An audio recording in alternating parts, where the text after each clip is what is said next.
CBMU.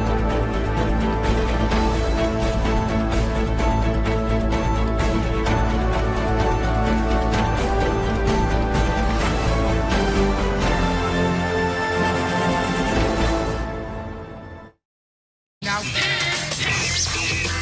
you are about to hear the most interesting, informative, thought-provoking, and funny show in America. On air and on the World Wide Web. This is the Rob Carson Show. This is a Hump Day edition of the Rob Carson Show, and I don't know about you, but I'm a little disappointed that I didn't get my bridge and power plant day. I was really looking forward to it last night. I got home, I was going to get some popcorn going. I got one of those old timey popcorn poppers that has the dome over it. I do have one of those. I found it at a garage sale for a couple dollars.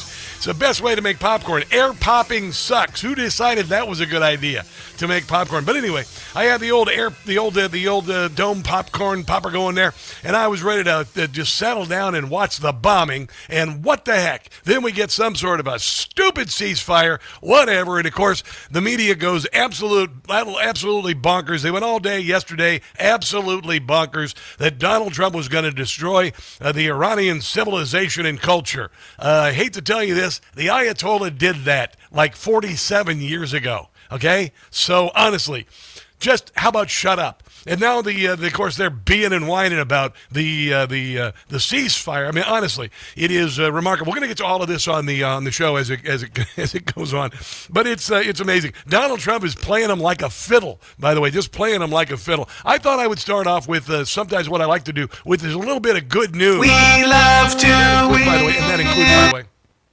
our winning jingle. We love to win. Winning, so much winning. It's lots of winning, lots of winning, lots of winning, lots of winning, lots of winning, lots of winning. It's oh so good. Yeah, this is crazy. Trump endorsed Clayton Fuller, wins the Georgia special election to replace Marjorie Taylor Greene, who is now in the same camp with Tucker Carlson and, wow, Alex Jones. Cuckoo.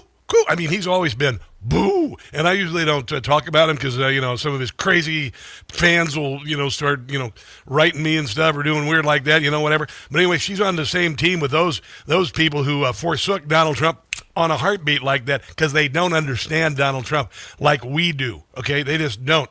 So last November, President Trump announced he was withdrawing the support from Marjorie Taylor Greene. He was pulling out. I'm withdrawing my support in endorsement of Congresswoman Marjorie Taylor Greene of the great state of Georgia.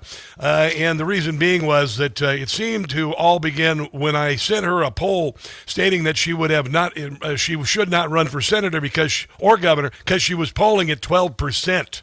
She has told many people that she's upset that I didn't return her phone calls anymore. Probably not the first time for her, actually. I'm sure there are a lot of guys who are like, I am never calling crazy back. But with 219 congresswomen and 53 senators, and almost 200 counties, and otherwise normal life to lead, I can't take a ranting lunatic's call every day. That's what he said. And then what'd she do? She became a ranting lunatic. But, honestly, this is definitely a bellwether for the midterms. It's definitely a bellwether for the midterms, like Abigail Schamberger being elected in Virginia, right? And it is a bellwether for oh yeah, it is big time, because the MAGA base ain't going nowhere. We love what Donald Trump and our military did in Iran. We love the fact that the Artemis circled the moon is on the way back. We love the economy that Donald Trump is building. We love it all. And by the way, in the runoff last night, Clayton Fuller beat Sean Harris 55.9% to 44.1%. That's like almost as bad as we beat Iran. No, actually, we beat Iran 99.9 to 0.01%. Here's the party. Woo! I want to get this guy on the radio. Yeah, it was big. 55.9, 56%. That's pretty big. And here comes the winner. You can see the results of what we're seeing here today, that President Trump is the most critical factor in our election. And he has made sure that we are going to win. And he made sure that he was the ultimate trump card. Now, the Democrat Party poured millions of dollars into this campaign, poured lies into this campaign. They did. But they can't beat Donald Trump. Yeah, and they never will. Come on. And I will be on Capitol Hill as a warrior to have his back each and every day. There you go. So he's heading to Congress. When I gets to D.C., I'll try and get him in the studio and have him on the air because I think that's pretty darn cool. And guess what? Now Marjorie Taylor Greene, just a memory. Just a memory. She can just go do crazy. She can go to the gym. She can do that workout where they flip the tractor tires. You ever seen that? You know why they call it a workout? Because you go to the gym to replace the work we used to do. That's why they do that. They got these stupid things where you take ropes, 2 ropes, go work on a fishing boat, flipping a tractor tire end over end. Go work on a farm. I never thought that. Oh, no. Hell, I did that my entire childhood, okay? I did that. Go throw some bales onto a wagon. There you go. Don't even bother going to Planet Fitness. Yeah. But anyway, she can go back to her circuit training or whatever she does. Oh, and then, of course, the other news, the price of crude oil dropped from well over $100 to about $80. It's about $92 now. Straits of Hormuz is open and all that. And, we'll see what happens. Oh, here's the other good news. Abigail Scamberger, the insane, crazy cat lady that won the election for governor in the state of Virginia, is now polling lower in the first 80 days than any governor in recent history in the state of Virginia because she's a liar. And she is a con artist. Last night she was introduced, and I got to go to the Richmond Flying Squirrels and watch a baseball game down there. Man, it's been a while since I've been to a good minor league ballpark. There used to be one in Kansas City, the T-Bones, and it was fun. And the St. Paul Saints, used to go to St. Paul Saints, but I need to make it down to see the Richmond Flying Squirrels. Here is Abigail Scamberger being brought on the field to throw the first pitch.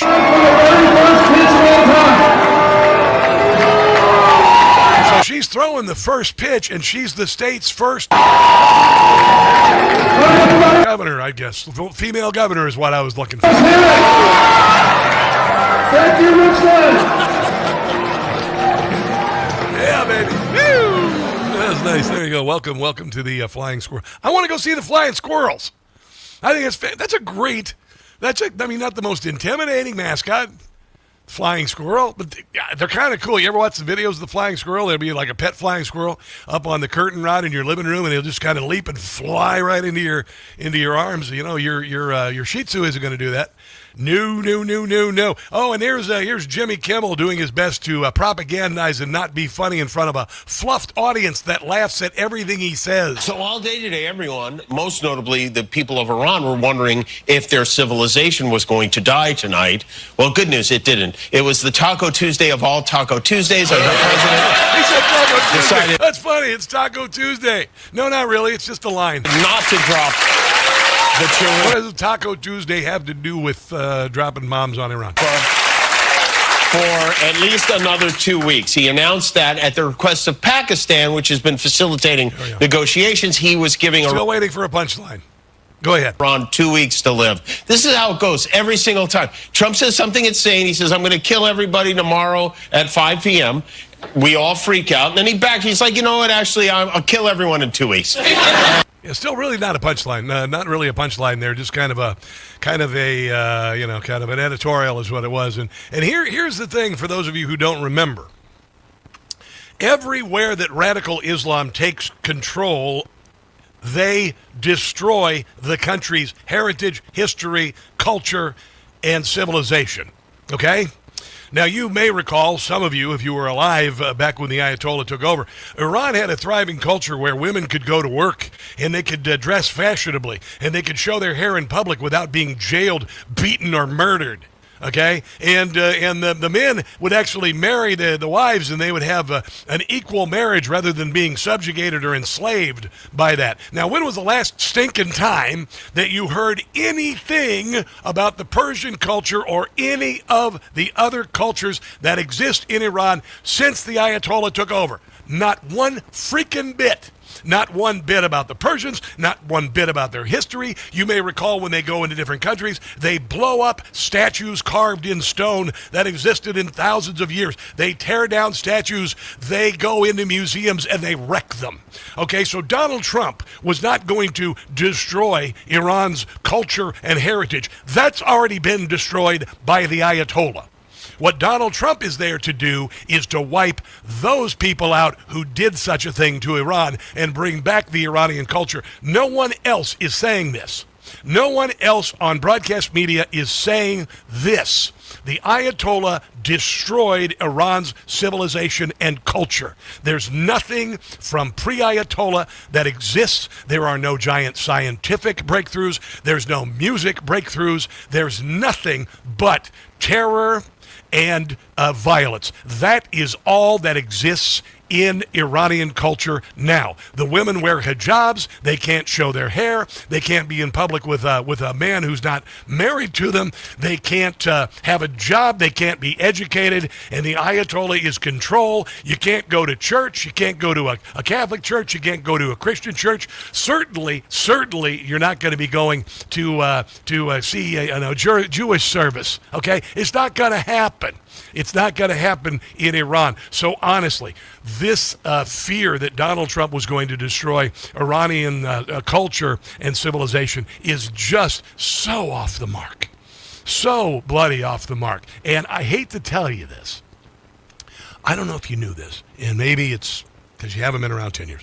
Donald Trump likes to talk smack like a prize fighter. Okay, you ever seen a weigh-in before a major fight, whether it be MMA or boxing? They're in their faces, and they say stuff to each other to egg them on. Donald Trump, when he said praise Allah, was making fun of Islamists, not Islam. He was making fun of the people in charge of that country who have ruled as an Islamic state, okay? That's what he was doing. All right? And that's what makes him so good at what he does, and that's why the ceasefire happened last night. Now, I've got a lot of audio coming up. A lot of, actually, one of the networks, two networks actually get it with Donald Trump and how he communicates and everything and negotiates. Of course, Newsmax and GB News in Great Britain, for goodness sake. All of that is coming up. Here's the number, 800-922-6680. This is The Rob Carson Show.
The Rob Carson Show podcast is everywhere. Go to newsmax.com/listen for details.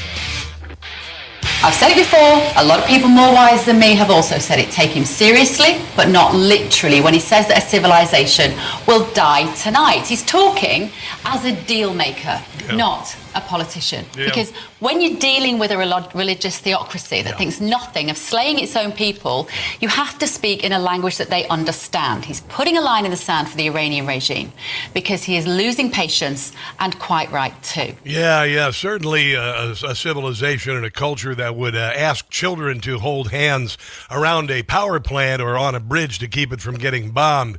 That's sane. That's completely cool. A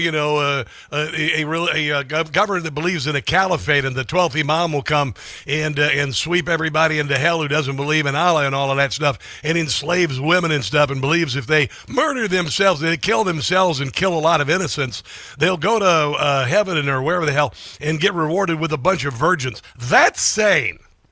Donald Trump is nuts. I mean, woo! Donald Trump is nuts. Here is General Jack Keane talking about Donald Trump's use of language. And by the way, it freaked out the left, but it intimidated the hell out of the what's left of who's in charge of Iran.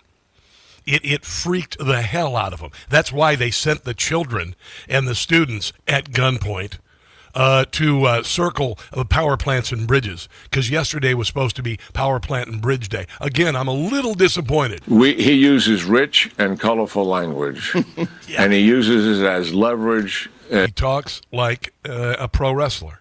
You remember when Mean Gene Okerlund would stand there and Randy Savage would come in and he'd talk about, I'm going to rip your head off and I'm going to crap down your throat like that? That's Donald Trump. In negotiations. And I think a lot of that was at play here. Yeah. And it doesn't mean for a minute that he's not going to use maximum military force why not? to crush this regime. He certainly intends. Yeah, he just give him a little breather. Just give him go to your corner there, have, whoever splash a little water with a sponge on your head, seal up that wound on the face. Oh, well, all of those multiple wounds on what's left of your face, actually. To do that. Yeah. And he had plenty of options to do. But the rich and colorful language, I think it was part of all of the leverage he was trying to achieve. And people take a literal interpretation. And it pretty much achieved it, didn't it? Of some of that. It did, really. Yeah. For political reasons. Yes, sir. I think I saw it for what it is. I saw it as the president's language as leverage in dealing with the Iranians. Yeah, that's what you kind of that's do. all. That's what he does. You got to talk smack. You got to talk smack. You got to be able to back it up. You know that haka dance they do in New Zealand? When they go out there and they're facing their opponents, they just stick their tongues out and they do that. I love that. Dude, I want to do that. Somebody said, you can't do that. It's cultural appropriation. Oh, really? Then the New Zealanders can't wear cowboy hats. Shut up. Of course they can. Of course we can do the haka dance. Love the haka dance. But that's what Donald Trump did yesterday. Did the haka dance in the Ayatollah. Well, what's left of the Ayatollah? Actually, there's not much left of the Ayatollah. There's a new story out that the Ayatollah is no longer in charge because he's pretty much out of commission. I'll get that. Oh yeah, no, I'll get that. But he's whatever that person, the gay one, the cardboard Ayatollah. He's no longer in charge. They've said that officially. And I want to know what kind of person, honestly, Donald Trump. He's clearly crazy because to call for just the destruction of Iran. It was a little bit much because honestly, there was no crisis, there was no real threat or anything. I want the Iranians to know that if I'm the president, we will attack Iran, whatever stage of development they might be in their nuclear weapons program. In the next 10 years, during which they might. That sounds like Hillary Clinton. Foolishly consider launching an attack on Israel. We would be able to totally obliterate them. Whoa. That's a terrible thing to say. But those people who run Iran need to understand. She's talking about destroying the Iranian civilization and culture. Because that perhaps will deter them from doing something that would be reckless, foolish, and tragic. Yeah, that would be just, as my friend Chris Platt likes to say, if liberals didn't have double standards, they'd have no standards at all. That's one of his great sayings. Chris does that kind of stuff. He's fun. Tucker Carlson, did you see old Tucker Carlson yesterday? He was like an angry school marm. He's like, I can't believe. I mean, he literally sounded like Elizabeth Warren. He's like, I can't believe Donald Trump would use the F-bomb on Easter morning. Really? Okay. Did somebody tell my dad when he said, "Where did you hide those effing eggs? Because I could smell them all over the place." But Tucker Carlson is just honest. I paid for his podcast for all. What the hell was I thinking? On Spotify, I was paying for his dang podcast, and now it's like, what? But he was all, "Oh, I can't believe he used the F-bomb on Easter morning. Oh, Donald Trump is all this." He's such a frat boy. He's such a fop. My God, Tucker Carlson, blue blood, frat boy, one of those guys who wore a jacket to school, with the emblazoned on it like Hogwarts Academy. Here's old Tucker when he was employed by Fox a few years ago. Tucker, aren't we the only country allowed to make preemptive strikes? Who the hell does Iran think it is?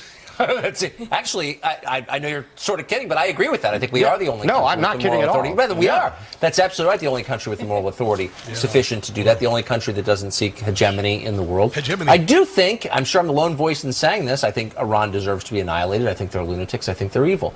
I do think we ought to assess what would happen to the price of energy were we to do that. I don't think that's a small factor. It could tank our economy. Wow, that is just crazy. I'm trying to figure out how people who can become iconic in the conservative movement or, gather so many followers, etc., and then abandon those principles so bloody quickly. Somebody says, what is hegemony? He's the little cricket that was good friends with Pinocchio. That's hegemony, by the way. Yeah. By the way, also, we're doing a trip. I'm in a good mood today. What can I say? I'm always in a good mood. October 25th through the 29th, your dream come true. Come and spend those days with me in Washington, D.C. It's the ultimate tour. We're going to tour the White House Visitor Center. We're going to go through the U.S. Capitol, visit Arlington National Cemetery, changing the guard, stand in awe of the towering figure of Abraham Lincoln. That statue. I never get tired of it. It's amazing. And there's a museum under there and a little gift shop, too. We might even go down there. Go over to the Washington Monument, go to the War Memorials, go to the mall. I'm not talking about the one with the Sbarro in the food court. I'm talking about the National Mall with all the museums. We're going to breathe it in.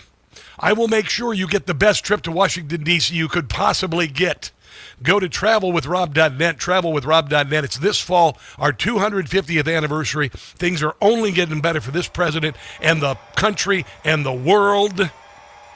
800-383-3131, 800-383-3131, or travelwithrob.net. Do that now if you would. Much more on the other side of the break about the ceasefire and how Donald Trump played the Ayatollah and the media like a fiddle from hell. Don't go anywhere.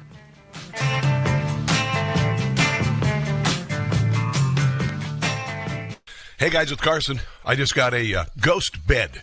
Yeah, no, pay attention here, because I've been sleeping on a foam mattress since I moved to the Washington, D.C. area, which is like sleeping on the sponge in your sink. Ghost Bed doesn't build mattresses like furniture. They build engineered sleep systems. Their beds are serious health equipment. Beds designed for relief and recovery, not looks, not fluff. Your body should be healing while you sleep, not fighting for comfort. I have been sleeping past 7 in the morning on my Ghost Bed. It's unbelievable. If you wake up stiff, you toss and turn, if you sleep hot, even reaching for a pain reliever before bed, hoping tonight will be different, that's not aging. It's your mattress talking. Another great thing I love about Ghost Bed, you get 101 nights to try it at home. If you don't like the difference, you can send it back risk-free. Ghost Bed is offering my audience their lowest prices of the season, plus an extra 10% off. Go to ghostbed.com/Carson. Use promo code Carson. That's ghostbed.com/Carson. Promo code Carson. You are going to love your new Ghost Bed.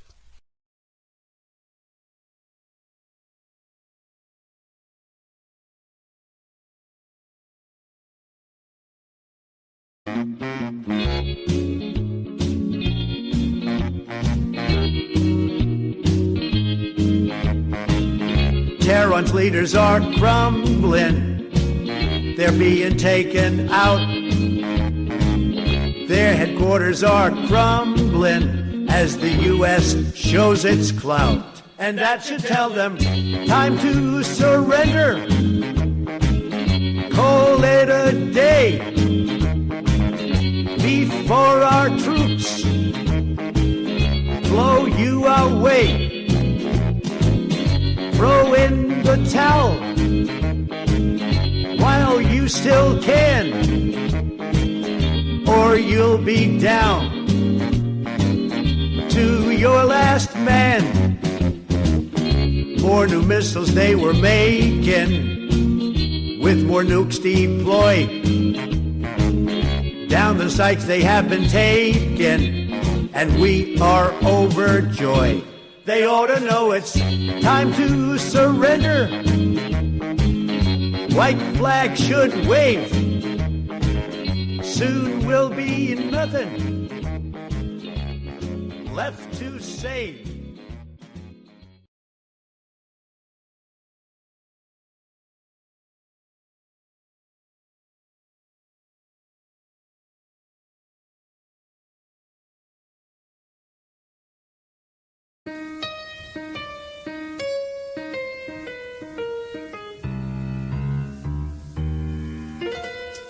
I make the Democrats look incredibly dumb.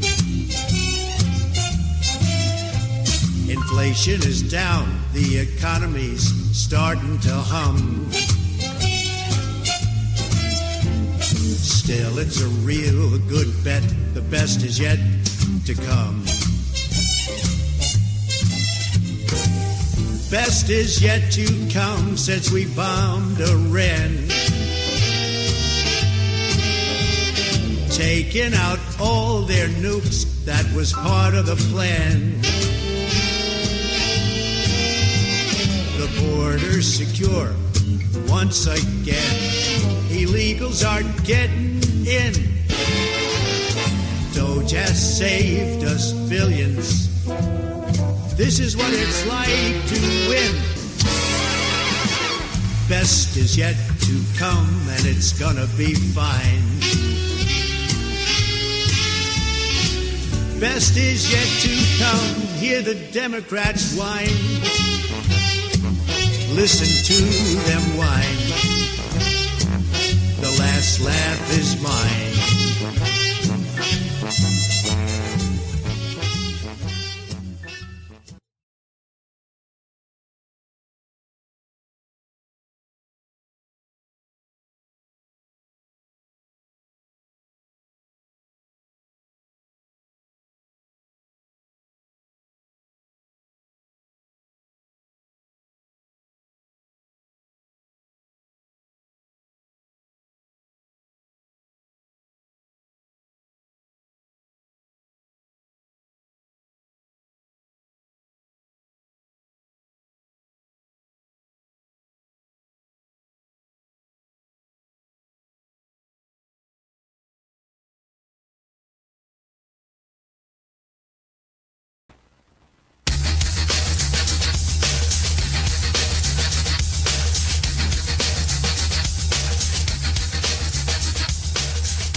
A whole civilization will die tonight.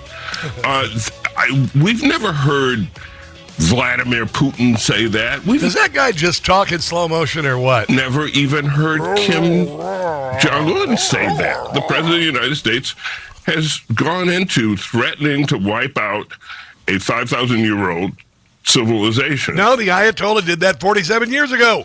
One of the great civilizations on the planet. Why don't we know anything about it now? All we know of when we think of Iran is a bunch of women wearing hijabs and a bunch of guys with white beards. There's no way that he can do what he says he's going to do, which is to bomb every single civilian target in the theater. Oh, yeah. And in Iran, it would be the commitment of a great war crime. And I'm old enough to remember the Nuremberg trials and how we've held the Germans accountable after what the atrocities they committed during World War. Wow, they're comparing the Democrat Party, who, by the way, on day one of Operation Epic Fury said that it was a disaster and said it was a quagmire, and it said nothing positive about the most overwhelming military victory, domination of a proxy of terror. No, the center of the web of terror that has struck terror around the world at least 50,000 times, left a body count like you wouldn't believe, killed so many Americans it's not even funny, and also, like it ever was, also, of course, sent a lot of them home with gigantic injuries to their bodies because of their IEDs in places like Afghanistan. All of this, Donald Trump into that, and if he's truly insane, if he's truly out of his mind, like everybody's saying, 25th Amendment, why did he not bomb them last night? No, I mean, he's insane.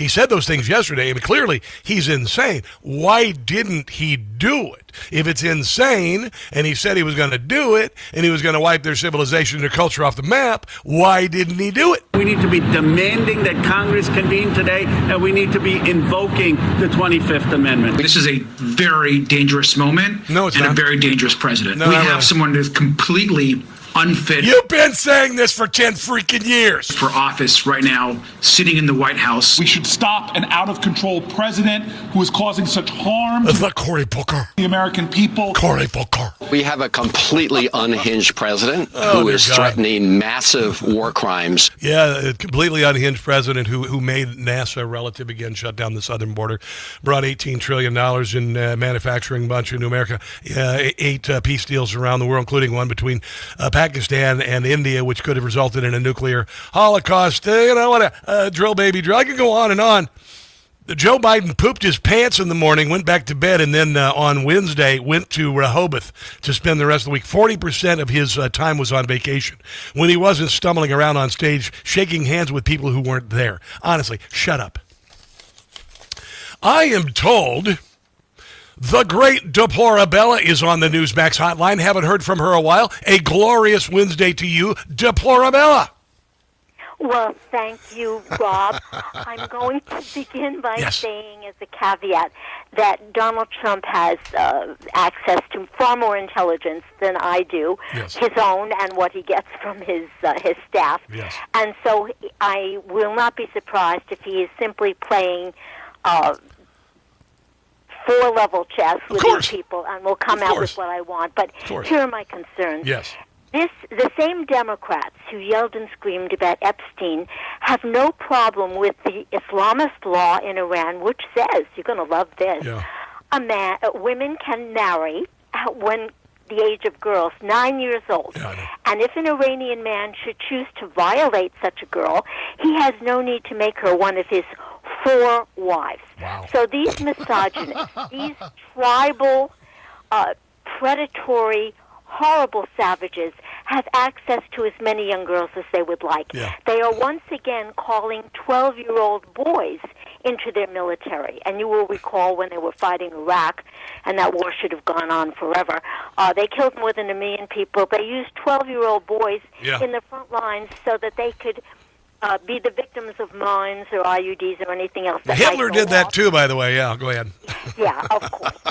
They're wonderful. They have no idea that even now they are hanging their young athletes and most capable students. Yeah. They're calling upon mothers and fathers to bring their children out, chain them to the infrastructure so that it will look like Trump is doing something terrible if he hits them. Yes. They have been bombing Israel every single day. Yep. Israelis are living in bomb shelters, and they agreed with Trump that they would not do anything to Iran, but shouldn't that go 2 ways? Also, one of the points of this deal, the ceasefire, which is nothing but a hudna, a short-lived truce called upon in the Quran to permit your people to regroup, reconstitute, and prepare to win the war. It's not anything aimed at peace. But in any event, they are doing awful things. They are now insisting that the Hezbollah ability of Israel to deal with them is not part of this arrangement, and they cannot touch Hezbollah. Yeah. So Israel, once again, after years of shelling by Hezbollah, after the displacement of people living in their northern cities, and that includes Kurds and some other people as well, the Druze, who are very pro-Israel, they are not to do anything to Hezbollah, which was supposed to have been disarmed by the Lebanese government, another feckless Middle Eastern establishment. We have Pakistan and Turkey and Qatar overseeing these negotiations. They are the Sunni version of the Iranian Shias. And these Democrats, these lying fools, who never did anything about the 25th Amendment when it came to the cadaver-in-chief, all of a sudden they're backing the caliphate-in-chief, who is also brain dead. Yep. This is not a regime change. We have simply gone to other levels of people who share the same warped, apocalyptic, Armageddon-like, end of days, kill off the Christians and Jews, and if we have to die too, it's all worth it. Yeah. These lunatics, they cannot ever be believed. They have already said that they'll open Hormuz, but certain ships will not be allowed to go through. They'll decide that, well, they're not technically able to go. It's very interesting, Rob, that the islands in the Straits, well, first of all, we should take Karg and use their oil to pay for the cost of this war, to liberate the world from these savages. Yes. But the other islands, apparently, Iran seized from the Gulf states. So what I would do, if I were Trump, and thank God for the nation, I'm not, but just a suggestion would be, I would offer to return these islands to the Gulf states that originally claimed them based on two things. One, that the legitimacy of their prior claims, and two, their willingness to sign up for the Abraham Accords. Because that is the only chance we have of establishing stability, peace, and prosperity in the Middle East. All right, we've got it. DeploraBella, great points. I'm with you 1,000,000,000%. There cannot be one hint of the Ayatollah or the radical Islamic regime in charge. That's just it. And I'm hoping that they F around and find out, to be quite honest. I really was hoping. With you, babe. Oh, buddy, I was had my popcorn ready to go for Bridges and Power Plants Day. I was ready to go. So, not happy about this, but I don't think if they F around and find out, it's going to be all over. And a lot of people think that's going to happen. So, listen, bless you, girl. Good to hear from you. By the way, go to Substack, DeploraBella. She is a genius, also a genius speaker. I'm going to be in Baltimore at the end of the summer for the big Freedom Fest for WCBM. I hope to have you on stage again so you can completely upstage me like you did last time. Hardly. All right. I want to hear you sing, Dave. I want to hear you sing. All right. Great. God bless you, girl. We'll talk. Let's take a break and come back. This is the Rob Carson Show.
Oh, I'm always up for a little Metallica. It's the Rob Carson Show. It's Wednesday. There's a ceasefire, a fragile ceasefire between Iran and Israel and the United States. Iran's new supreme leader, Mojtaba Khamenei, reportedly unconscious, being treated for severe medical condition. It's called carboiditis flatitis. Is what he's got. Yeah, flatitis. It's carboiditis is bad, and when you add the flatitis, it's even worse. It's terrible. Terrible stuff. Multiple international reports now indicate that Iran's newly installed and fabulous Supreme Leader Mojtaba Khamenei is unconscious, suffering from a severe medical condition. They're thinking about having him recycled. That might help. He can only be recycled one time, though. Incapacitated, receiving medical treatment in the holy city of Qom, according to an intelligence agent, which suggests that he's not capable of running the country. There you go. But he's certainly more sane than Donald Trump. Oh, my God, you people are so stupid. Not you guys. I'm talking about the Democrats and the left. The United States will be hanging around in the Strait of Hormuz to make sure everything goes well as the strategic waterway opens up following the declaration of a Middle Eastern ceasefire. This, according to Breitbart, President Donald Trump announced on Wednesday, everyone has had enough of war. It's time for peace. U.S. President Trump declared overnight, and Iran pledged to observe an 11th-hour temporary ceasefire. The ceasefire announcement surfaced about an hour before Trump's Tuesday deadline for Iran to reopen the Straits of Hormuz or see its civilization destroyed in a hail of bombs, which I was hoping to see, but gosh darn it, when this had to end up watching, had to watch some pro wrestling. I don't even know what the hell I watched last night. The United States from Donald Trump on Truth Social, which, by the way, I have almost 2 million followers on Truth Social. What the what? What the what? Rob Carson Show on Truth Social. Almost 2 million people. Crazy. I think you guys are crazier than Donald Trump. The United States will work closely with Iran. We have determined has gone through what will be a very productive regime change. He knows a few things you don't. There will be no enrichment of uranium, and the United States, working with Iran, dig up and remove all the deadly buried nuclear dust. It is now and has been under very exacting satellite surveillance with Space Force. Nothing has been touched from the date of the attack. We are and will be tariff and sanctioning relief with Iran. Many of the 15 points have already been agreed to. There you go. Donald Trump is also talking about rebuilding and in Iran, and a lot of people are going to make some money. So here he is. He's the real estate developer. I'm going to trust his judgment because he's never let us down before. He always, by the way, he always does what he says. And he told Iran, don't F around and find out. And I guess they did, right? Warned Iran that the nukes must end. My deadline for them I won't extend. Now they are around the plot attack. No one had the Ayatollahs back. F around and find out. They effed around and found out. They did. The Ayatollah found out. Ayatollah. I mean business and I'll get my way. Against us they were plotting. And look at what they've gotten. Yeah, kaboom. F around and find out. Their leadership, it will exist no more. You better surrender or you are through. Listen up, mullahs, I am warning you. 49 leaders you've already lost. Oh, much more. You'll continue at a heavy cost. Yeah. F around and find out. Stick around and find out. Screw around and find out. Epic Fury's gonna do you in. Yeah, they did. We did. This is Aaron Cohn, former Israeli special ops, talking about Donald Trump's strategy, which you saw on display when he said on Easter morning that he was going to destroy Iran's culture and civilization. Okay? There's a reason why he did that. Larry, I think that Trump should be teaching a master class right now on how to manipulate manipulators, because that's exactly what he's doing to Iran. And the only thing worse, Larry, than getting killed by the U.S. and Israel in this incredible, mini powerful coalition, this counterterrorism force is what I call it, is the fear of getting killed by Israel and the U.S. And so, to your point, look, here's where I'm at.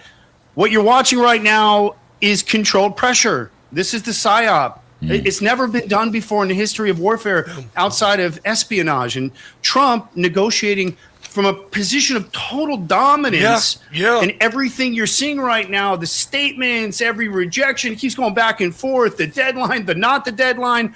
This is part of the coordinated strategy, in my opinion, based on what I'm seeing, to just break Iran, Larry, at the negotiating table. So Iran's proposal not being good enough, we can hit that.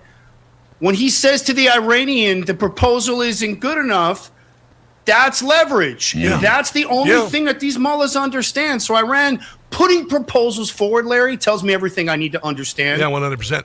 And by the way, also, Donald Trump saying that caused them to freak the hell out.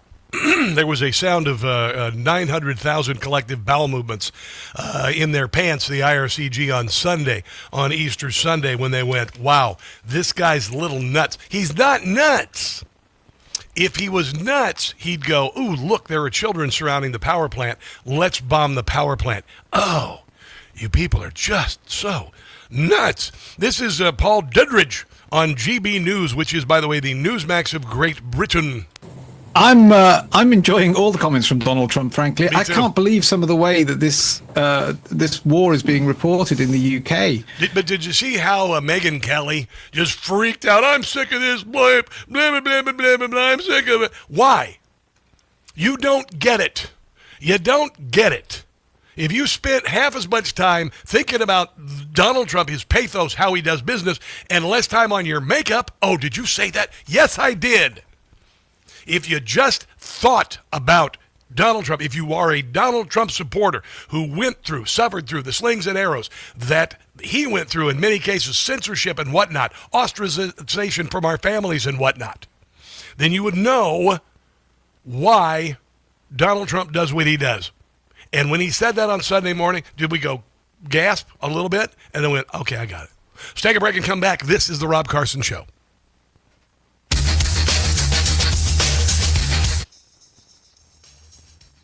Hello, kids. All righty. I don't spend a lot of time on makeup, in case you didn't notice. Hello. Dookie Bear, what's going on? Good to see you over there. I love Rob's rants. Okay. I'm just kind of telling the truth. Just kind of think. It's interesting, guys. There's something that happens when you're of a certain age. And you get a clarity that, maybe you don't have when you're older, or younger, I should say. And that's kind of what I have right now. And I also have this feeling that I don't really give a damn what people think. So that kind of helps, you're not so worried about what other people say about you and whatnot. And I really don't, because, I get some nasty, really terrible stuff directed at me, and I just kind of, brush it off.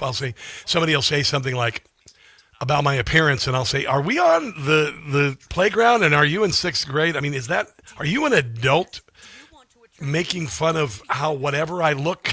Really? Are you kidding me?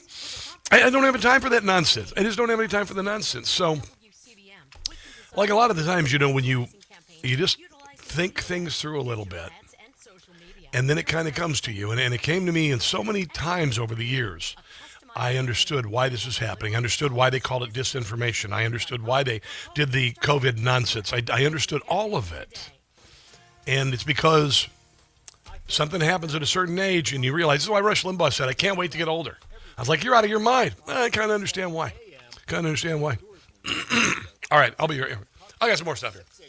I got to do a little chat here. Here we go. Dougie. 99.9 FM in Harford County.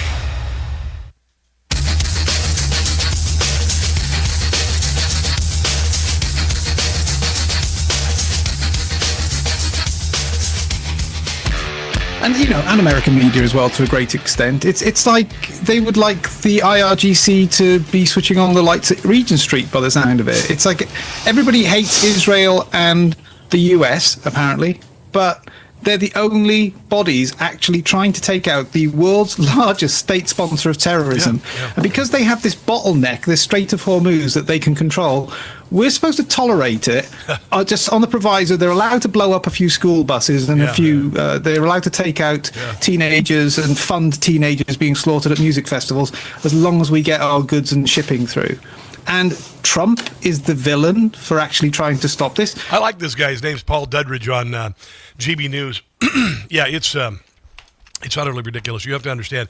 You know, have you ever been the one who was bullied? You ever been the kid who was in the outside looking in, and all the popular kids are over here? All the popular kids over here saying, "Oh, Donald Trump's insane. I can't believe he's doing all this." And they're sitting there, and meanwhile, the tough kids are out there playing dodgeball and whatnot, are saying, "No, man, we're cool, and we don't want to be a part of your elite group anyway." Tucker Carlson. And now, of all people, Alex Jones, get some meds, or I don't know. The electroshock therapy works. I understand. It does. It really does. You might consider that, Alex Jones. My God, man. When the dollar's convertibility into gold ended in 1971, gold was fixed at $35 an ounce. Fast forward to today, the U.S. dollar has lost 85% of its purchasing power, which is why everything costs so bloody much, including a home. You have to pay for 30 years. Gold, on the other hand, has increased in value by 12,000%. Central banks are buying it. Firms like Vanguard and BlackRock are buying it. I bought it. Starts with education. Birch Gold's announced their Learn and Earn Precious Metals event. This free event online rewards you for learning the basics of investing in precious metals. They've got money in mind, man. I've got money with Birch Gold. Sign up to get free silver on your next purchase. Get even larger incentives as you go. The more you learn, the more you earn. You got to act before April 30th. It ends, so act now. Text my name, Rob, to 989898, Rob to 989898 to join Birch Gold's Learn and Earn Precious Metals event by April 30th. They're not going to press you. They're not telling you, send us your number right now so we can call you and sign you up. No, they're not. They're saying, sign up for this event. Learn more. Make the decision. I did it. I got educated. I got Birch Gold. Text Rob to 989898 today.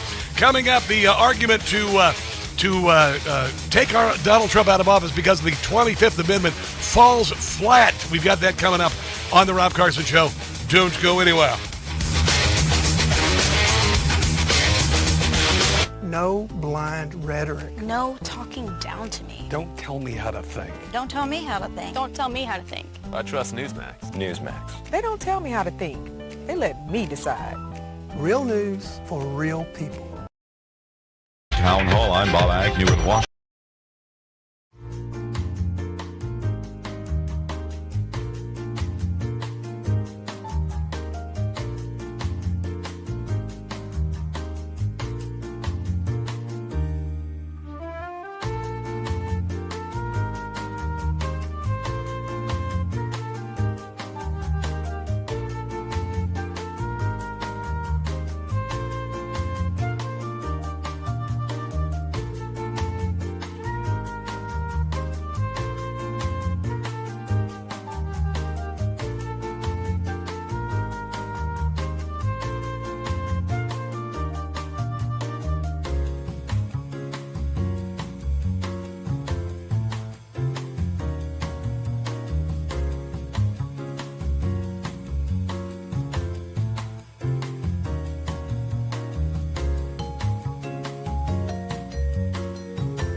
about to hear the most interesting, informative, thought-provoking, and funny show in America.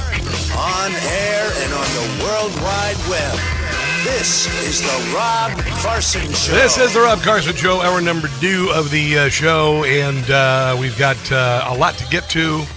And a little bit more on the war, certainly, because, you know, the war, the military conflict, the Iranian butt-kicking and all of that on the show. J.D. Vance calls the ceasefire a fragile truce, but says Trump is impatient to make progress. You know why it's a fragile truce? And I'm glad it's a fragile truce. I really am. Because the person who's going to, or the people who are going to break the truce are the people who are in charge of Iran right now. And if they F around, they're going to find out. And I kind of hope they do, by the way. I kind of hope they do. J.D. Vance said, this is why I say this, the fragile truce. You have people who clearly want to come to the negotiating table, work with us to find a good deal, and then you have people who are lying about even the fragile truth that we've already struck. And you're just going to have to kill them all.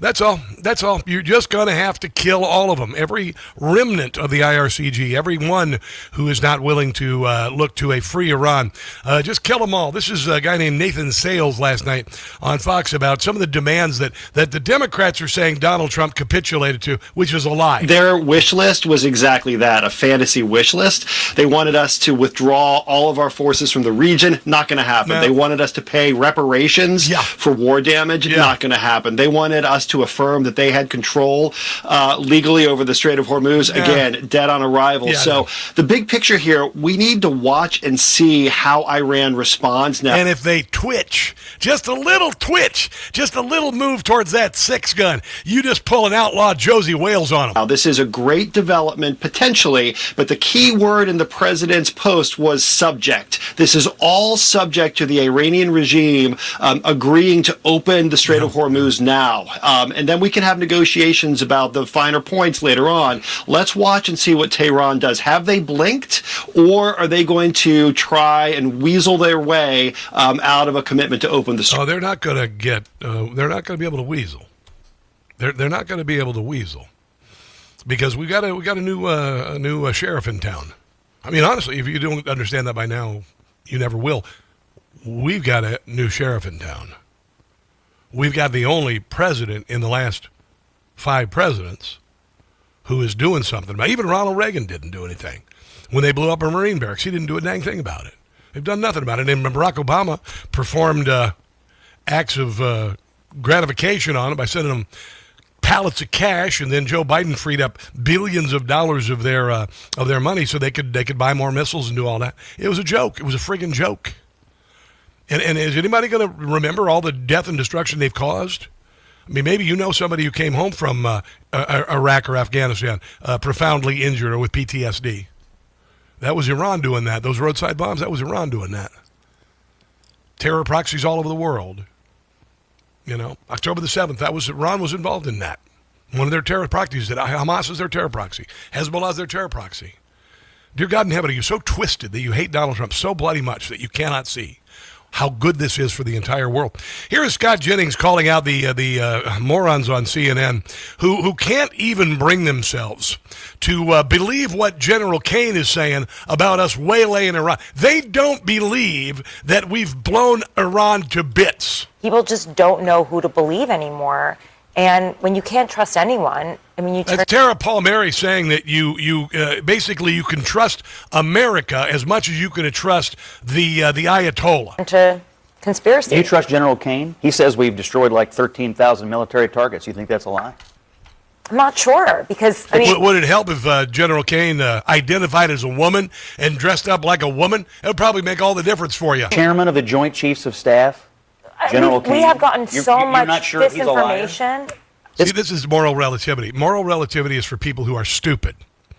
Everybody does it. I don't know who to believe. Everybody lies. Everybody does this. Everybody. Shut up. This is a career military officer, a man of high honor and high. What do you think? I mean, you sit in on the briefings. Can we not trust what General Kane is telling us about the military devastation we have wrought on these terrorists? We've got the best men and women serving us and the best generals and best intel.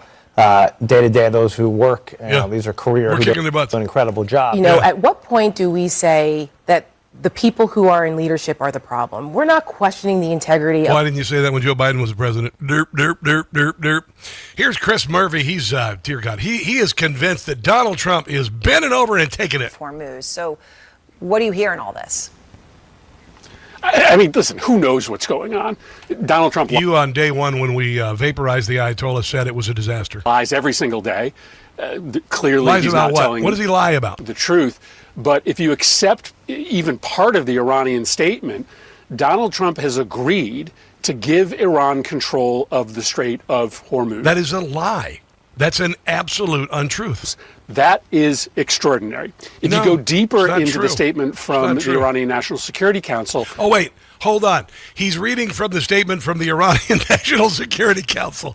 Oh, my God. They claim that Trump has also agreed to Iran's right to enrichment. Oh, my God. Listen to who he's quoting. You got to hear this again. This is unbelievable. Even part of the Iranian statement, Donald Trump has agreed to give Iran control of the Strait of Hormuz. That is extraordinary. If you go deeper into the statement from the Iranian National Security Council. If you go deeper into the statement from the Iranian National Security Council, Donald Trump has also agreed to bake cookies for them. They claim that Trump has also agreed to Iran's right to enrichment, to suspend all sanctions against Iran. The Iranian National Security Council, they're claiming this. Iran, and to allow Iran to keep their missile program, their drone program, and their nuclear program. You are, I mean, wow, that is so fantastic that he even admitted that on television is just so bloody laughable. Jack Keane was on last night, and Jack Keane is a pretty amazing general with a storied history.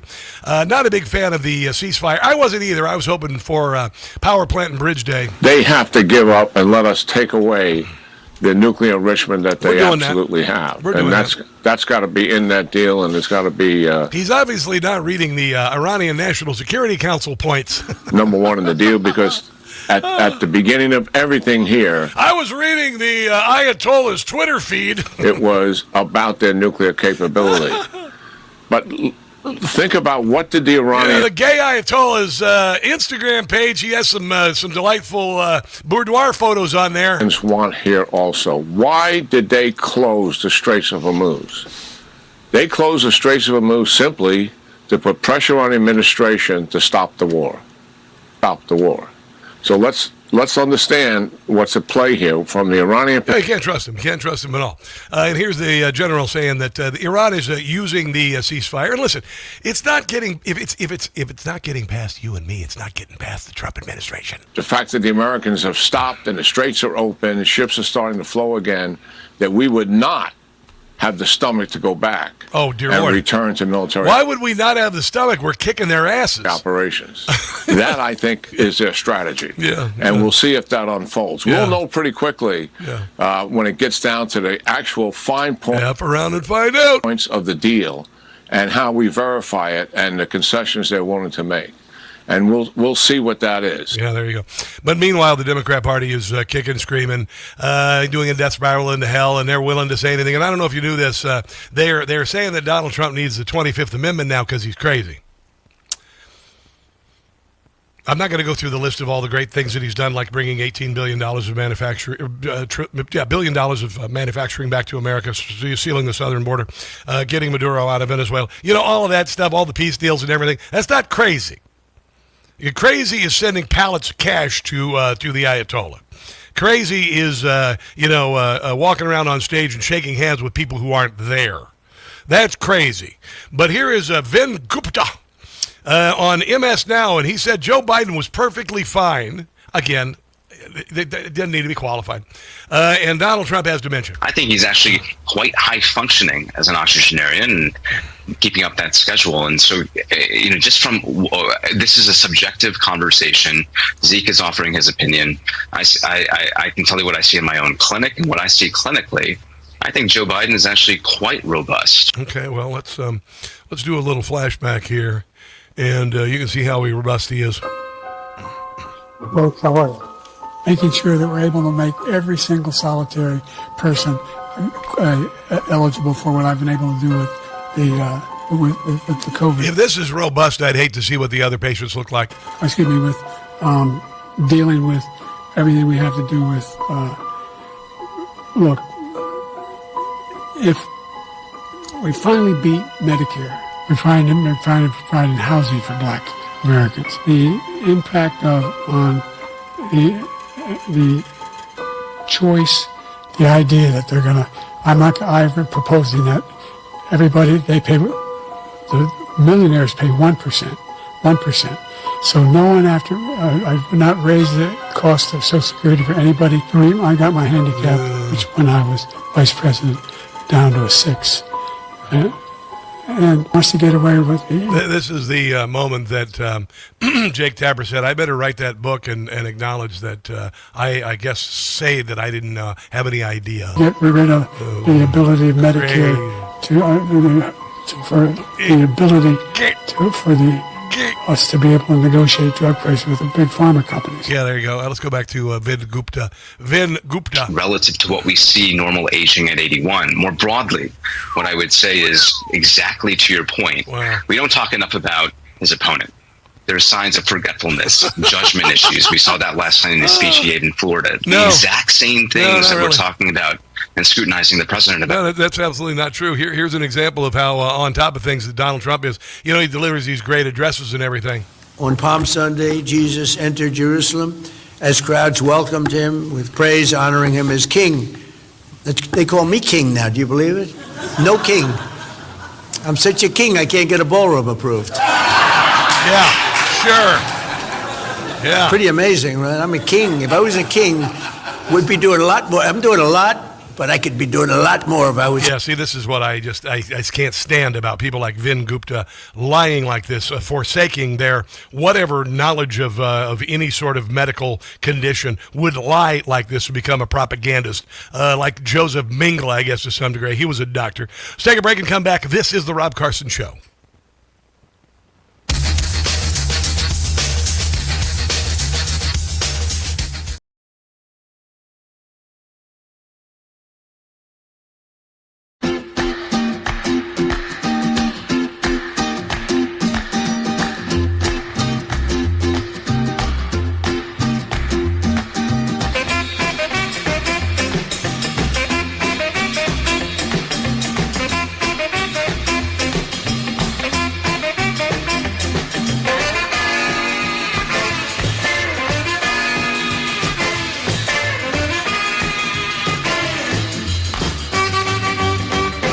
Deported.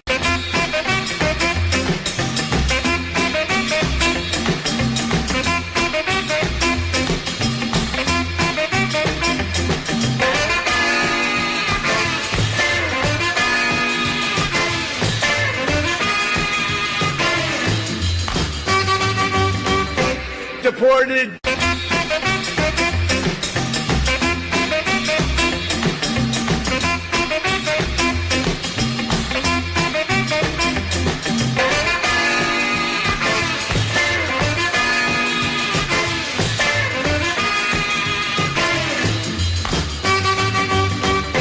Deported.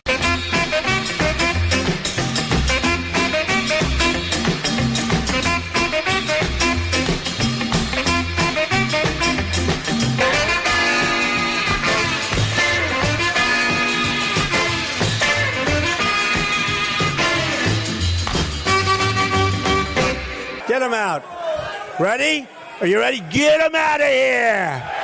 Get him out of here. Get the hell out of here.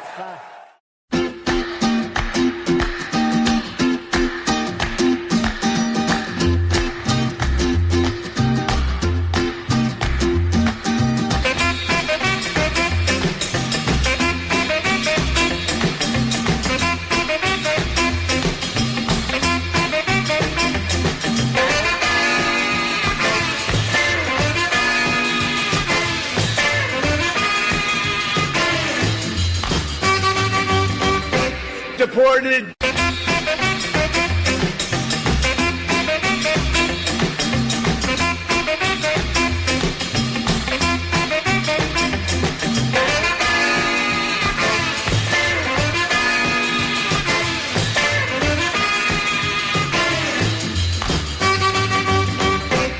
Deported.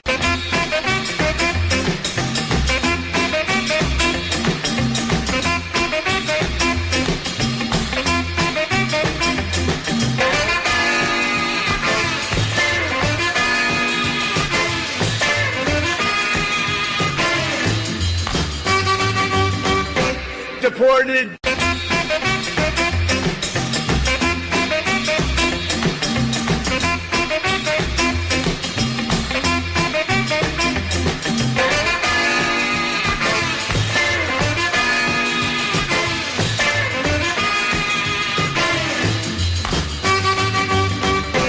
Get him out.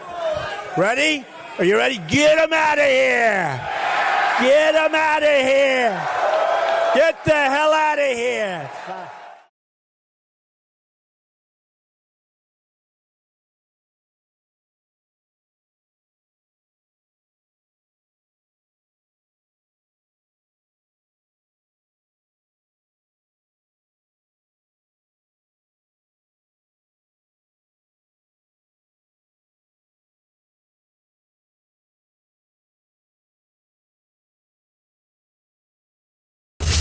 Gonna rejoin. Dig.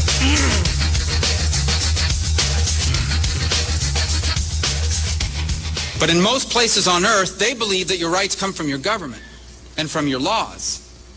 But ours was founded on the belief that your rights come from your Creator and from God. Oh, come on. Rage Against the Machine. So, last night I went to bed and I decided to leave the window open in the bedroom, and it got down to 36 degrees. It got into 36 degrees. So I got up this morning, and I was in my ghost bed, thank you very much, covered up with the comforter and everything. And the amazing thing, when it's warm in the room, too warm in the room, the bed keeps you cool. And when it's too cool in the room, the bed keeps you warm. And when my phone went off, I slept till 7:30, which I never do. I was like, I do not want to get out of this bed. I'm telling you, I've never slept this well in my life. It is insane. I literally was doing comedy routines about how I was going to give up sleep because sleep was just a bother. It was a bother. It was getting in the middle of my workday. I was ready to do like Kramer did and just sleep every 20 minutes or so.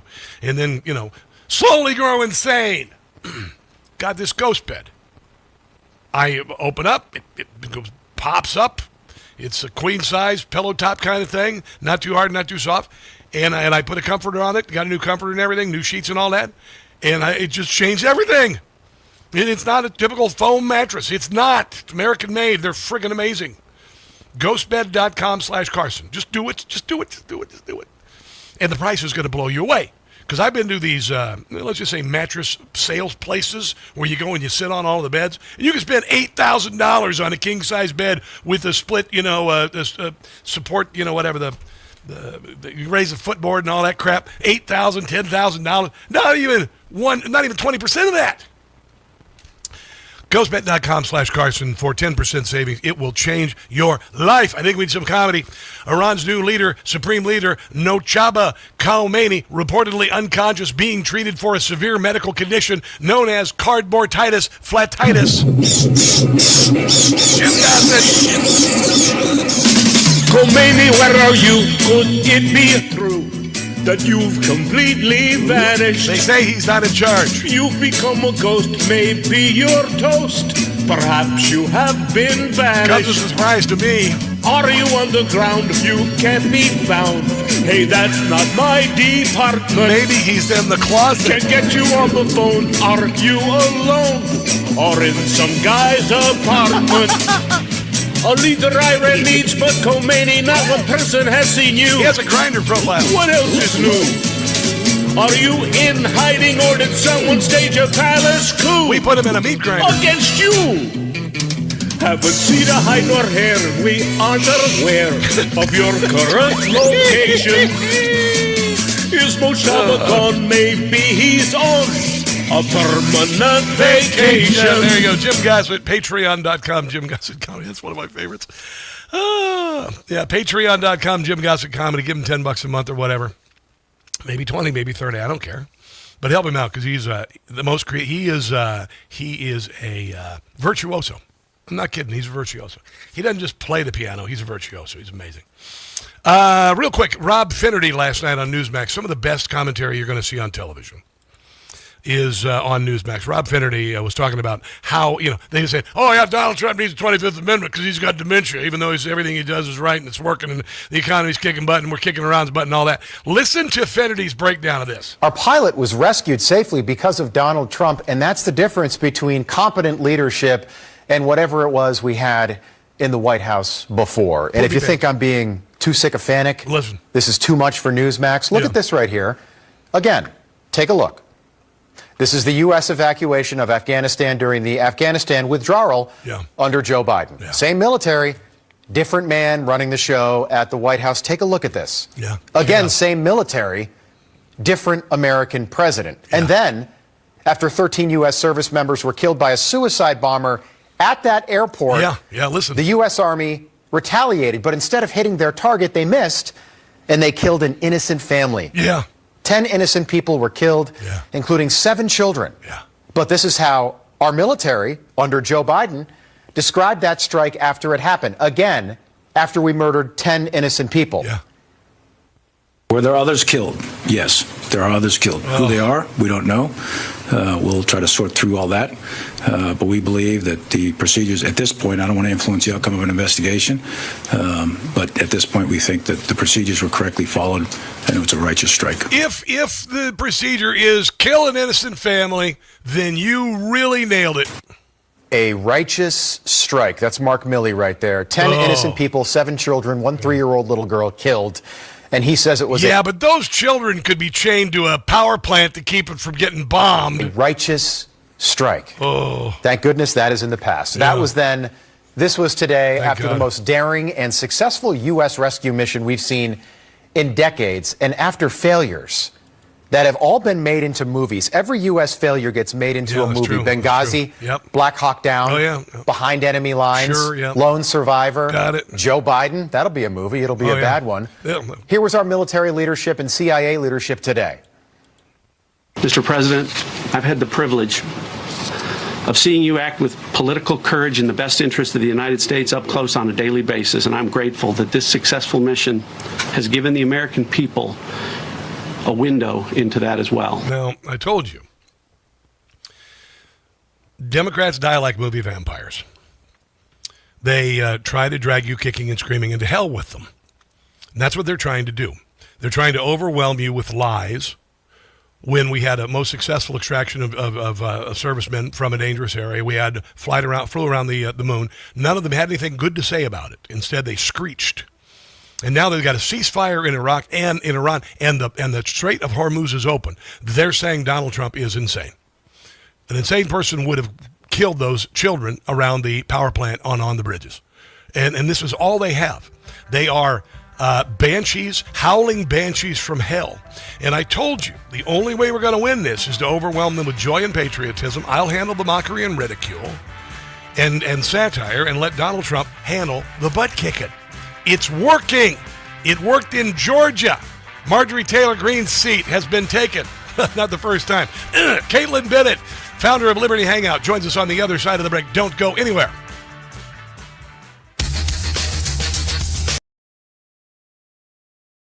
Hey guys, it's Carson. I just got a ghost bed. Yeah, no, pay attention here, because I've been sleeping on a foam mattress since I moved to the Washington, D.C. area, which is like sleeping on the sponge in your sink.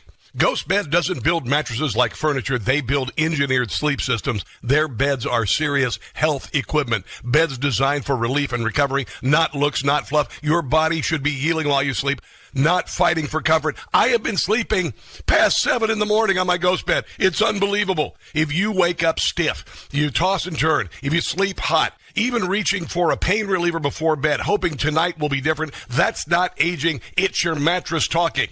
Another great thing I love about Ghost Bed, you get 101 nights to try it at home. If you don't like the difference, you can send it back risk-free. Ghost Bed is offering my audience their lowest prices of the season, plus an extra 10% off. Go to ghostbed.com/Carson. Use promo code Carson. That's ghostbed.com/Carson. Promo code Carson. You are going to love your new Ghost Bed.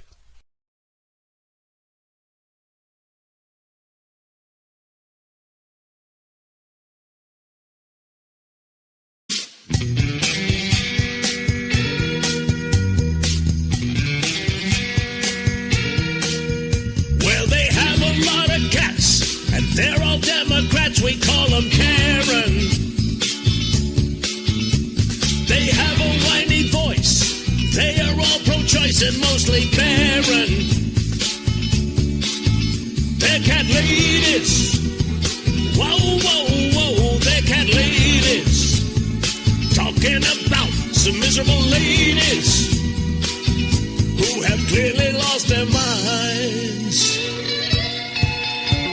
These Karens don't like ice. They often pay a price, mistakes they're making. Karenism is their curse. Could go to jail or worse for their law breaking. They're cat ladies. Don't have a child, they're cat ladies. Talking about some miserable ladies who are out of their minds.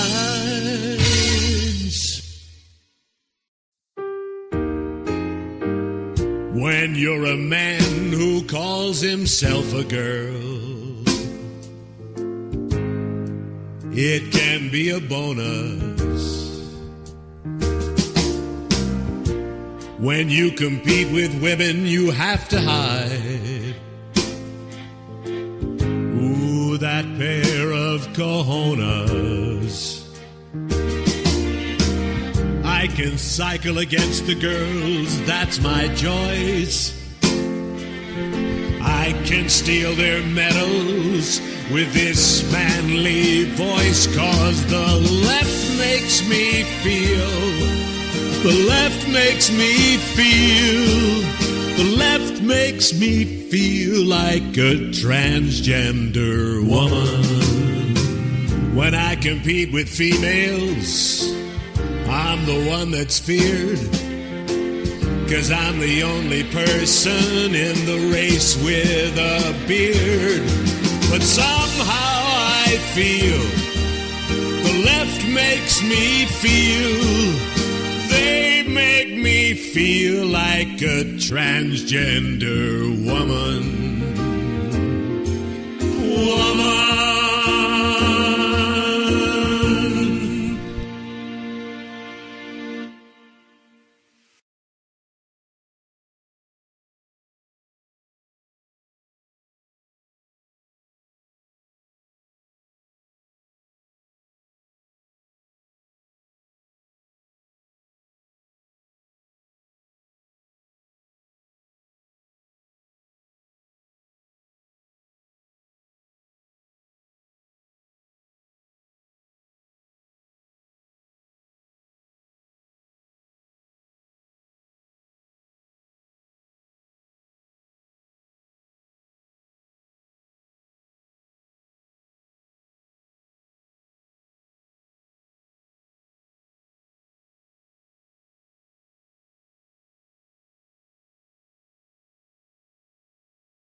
They're hurting my ears.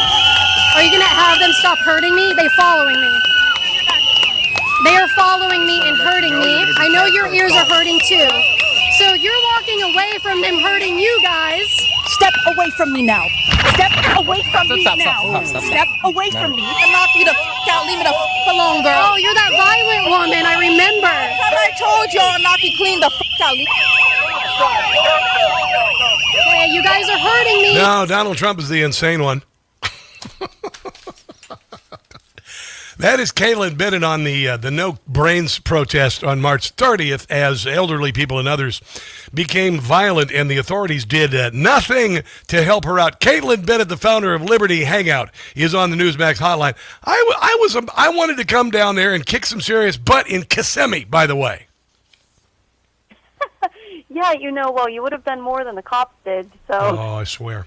What is the deal? What the hell? Why are they willing to let those insane lunatics? And I, you got a Republican governor, DeSantis, and all of this, and they wouldn't do anything. Even when they were grabbing your microphone, even when they were threatening you, they literally just stood there.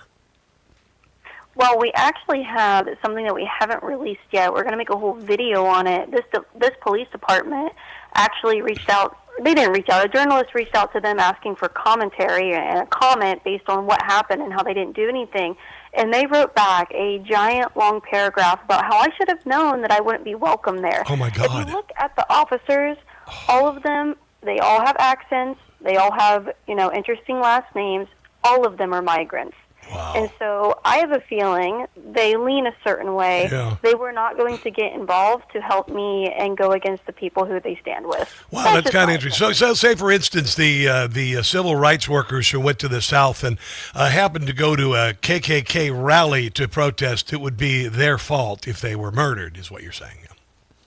Oh, I guess you're right. Absolutely. Yeah, there is that. So I swear to God, in this, I like to say that the conservative comedy is on the ascent because the left can't be taken seriously anymore, and it's true, and it's very true. And a lot of people think that this No Kings is somehow it's as organic as a Twinkie, by the way. But they also think it's just old people and they're just this and that. But they are frequently violent. Andy No. I got to know Andy No. I sat by him at an award ceremony in the Kennedy Center for a couple hours. We talked. They're here to take down the government. They want to see the government of the United States of America founded collapse. They want Donald Trump dead. There's no messing around with it. That's what they want. They definitely want Donald Trump to die, that's for sure. They don't care by which means that happens. And they also want the people listening to this broadcast right now to probably, I'm just going to say, they probably want us to die as well. Oh, yeah. They have signs out there about punching us, about, murder your local Nazi and stuff. Yeah. And I ask them, like, well, who's a Nazi? Well, they have red hats today. And I'm like, this is insane that you can even go out and hold a sign like this. They've really taken it to a new level with you, and you're a very sweet person. I mean, I see you and I'm like, can I just give you a hug? I will give you a hug. I will give you a hug. And here these jackweeds are like, I think I'm mean. Yeah, you're mean because you ask a question. I love the fact that so many of them, I never saw a good answer when they were asked, why is Donald Trump a king? What has he done that's like a king? And they always do this same thing every time, Kaitlin. They go, well, I mean, I've got a million reasons I can't get into them right now. And then you say, well, no, just tell me. She says, oh, I mean, honestly, do you really have to ask? I mean, seriously. And then you finally say, no, what? And then they break off the conversation. Right? Yes, and some of the times they get violent. Like that woman who put her hands on me and my microphone. I actually asked if she was happy that Maduro was arrested because he's kind of like a king or dictator. And she said no, because we had no business doing that.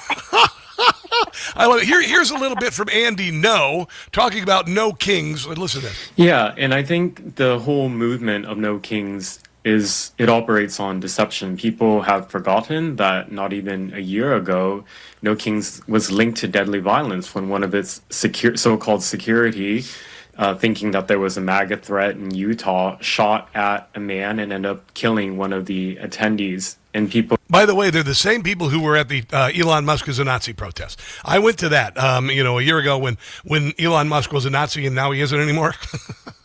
Yeah. It's the same people. Yeah, Andy No is completely correct. The No Kings in 5051, they pushed it under the rug, but someone died at one of their rallies because they thought he was a Trump supporter. No, well, I mean, honestly, a stroke or heart attack probably not uncommon at the No Kings protest rallies. Yeah, there's old people. They have to especially in Florida. Yeah, and then the precursor to the latest No Kings was no boots in Iran or hands off Iran. Hands off Iran. Same protesters, by the way, Kaitlin, and you're gonna be so proud of me. You've inspired me. I go and I confront these guys, and there's like two adults and then some teenagers. One of these kids had a ring pop. One of the girls had a ring pop. She's sucking on a ring pop. Okay, I'm saying, you guys are stupid, ignorant children. And I went over to the adults and said, you freaking should know better. You should know better. And they had nothing. And then the next day they were gone. They weren't back at all. And I went and I ordered 2 bullhorns. And I've got him in my Bronco with my 5,000 watt sound system. And I've got YMCA ready to go. That's the way to do it. Yes. They hate that stuff. Also, I talked to one young, intelligent lady that had a nice SpongeBob tattoo. Oh, dear So Lord. that's where we're at. They really are. All right. They are children. They are children, and they don't. Here's what makes it worse. They're ignorant children. And ignorant children do things like say that socialism is great. It just hasn't been done well enough, even though it left 100 million bodies in body pits last century. That's the danger of it. And then they elect people like Zohran Mamdani. They unfortunately cannot. Their hatred for Donald Trump overshadows anything that might potentially change their mind. And with presented with new information, they can't absorb that because their hatred just shields them from everything that you might say to them. It really is exactly what I've been saying, that the Democrat Party exists only to be contrarian to Donald Trump no matter what he does that's good. Drug boat captains are innocent fishermen. Maduro was a great leader. He should have been left there. They would have said, rebuild the Berlin Wall. They would have said it. You tore down that beautiful wall. That's what they'd say. I swear to God. It's funny. He threatened to, as they say, wipe out a whole civilization. But yet, when he made a peace deal and a ceasefire deal with them, then they start mocking him and calling him a coward for not doing it. Yes. It's like, what do you want? So do you want him to do it? And you guys are protesting today that he was threatening them. But are you rallying today because there's a peace deal made? It is. It's so insane. frustrating. No, it is. It's absolutely insane. And here's the thing that I made that nobody else is making this case. Jimmy Kimmel last night. Donald Trump said he's going to destroy the Iranian civilization and culture. And I said, the Ayatollah did that in 1978. Okay? And I was reading that, honestly, listen to this. Okay, here's a headline. Crowds in this town in Iran burned another ball statue. This keeps happening across Iran. Ancient pre-Islamic symbols being destroyed by people who see them as idolatry during a war that's reshaping the country's identity in real time. They always destroy the history. They always destroy the culture. They blow up the ancient ruins. They raid the museums. They destroy the artifacts. Duh. I said, if anything, Donald Trump is gonna save it. Kaitlin, can you hold on? I want to find out what you're working on next. I want to throw some stuff at you, including young women coming forward. It looks like Eric Swalwell, maybe his candidacy for governor, could be coming to a very swift end. Let's take a break and come back. This is the Rob Carson Show.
FM in Harford County.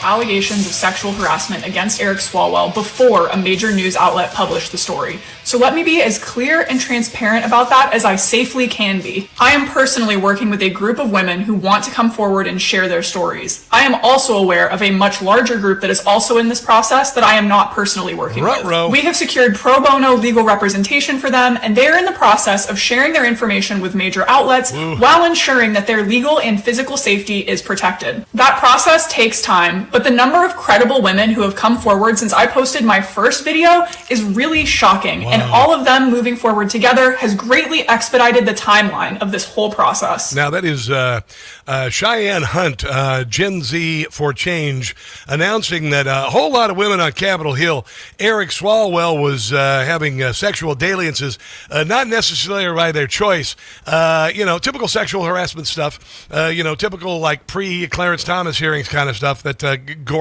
boorish behavior and whatnot, and then made them sign the NDAs, non-disclosure agreements, which is so freaking disgusting. I can't stand it. I'm hoping this destroys his chances of becoming the governor of the state of California.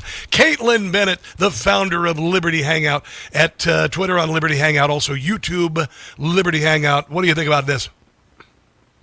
I just really hope that the Democrats and the feminists believe women, and I really just hope they take them at their word and they don't demand any proof or evidence for the claims that these women are about to come out with. And I really just want to see that believe women energy coming from them this time. Yeah.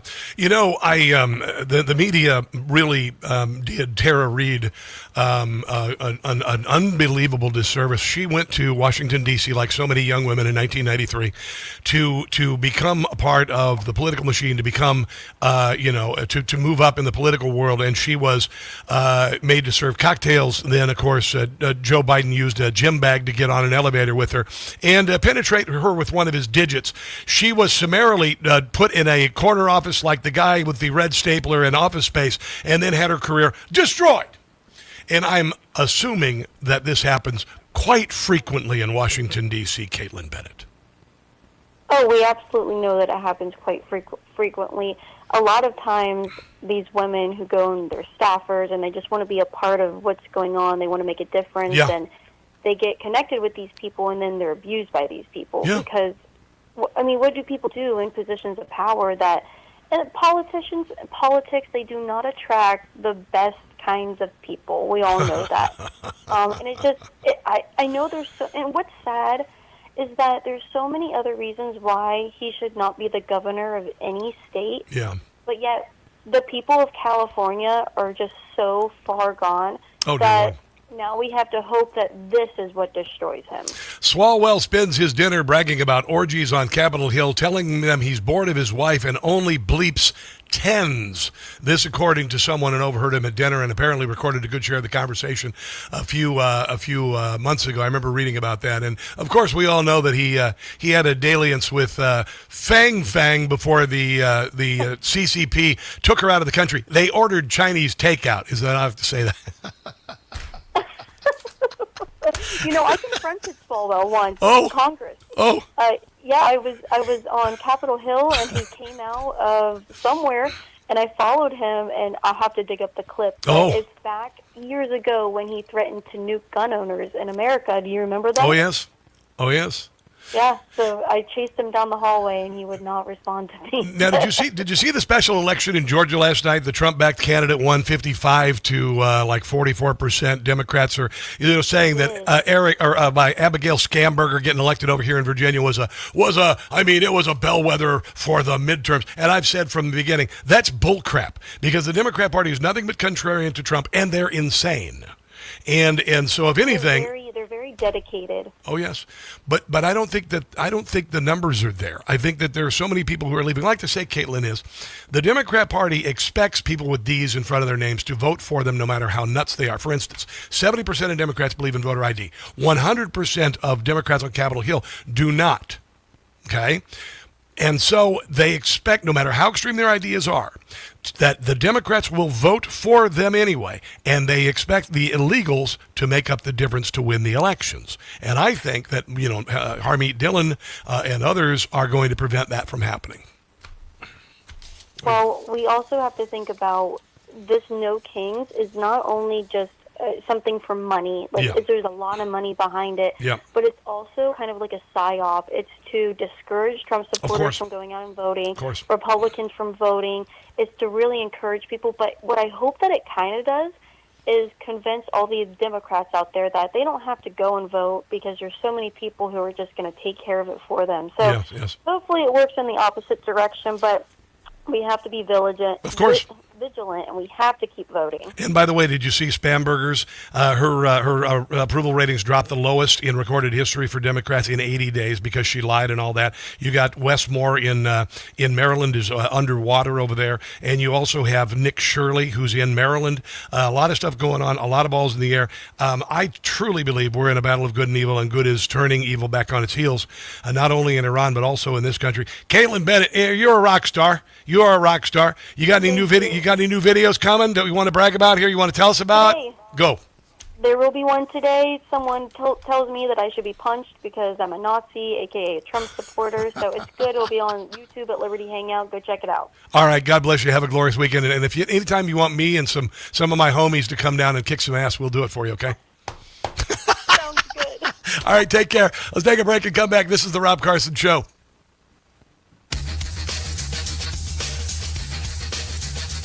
Yes, I do have homies.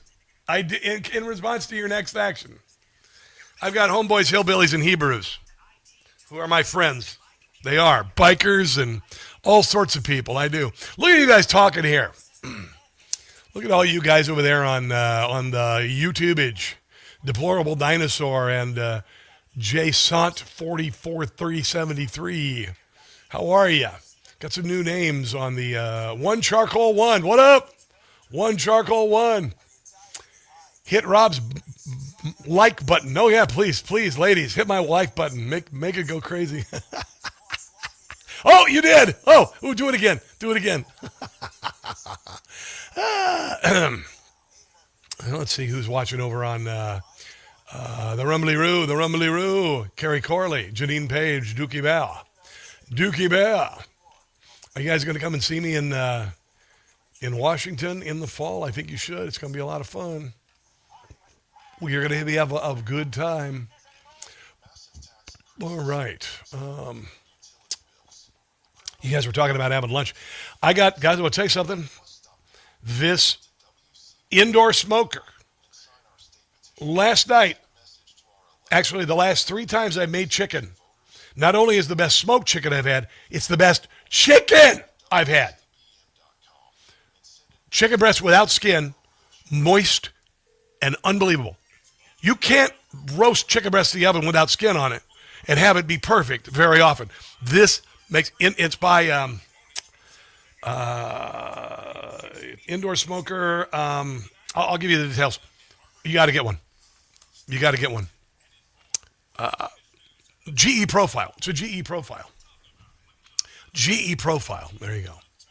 All righty, I got to talk. Time for me to be funny or something. Something funnier. Diggy.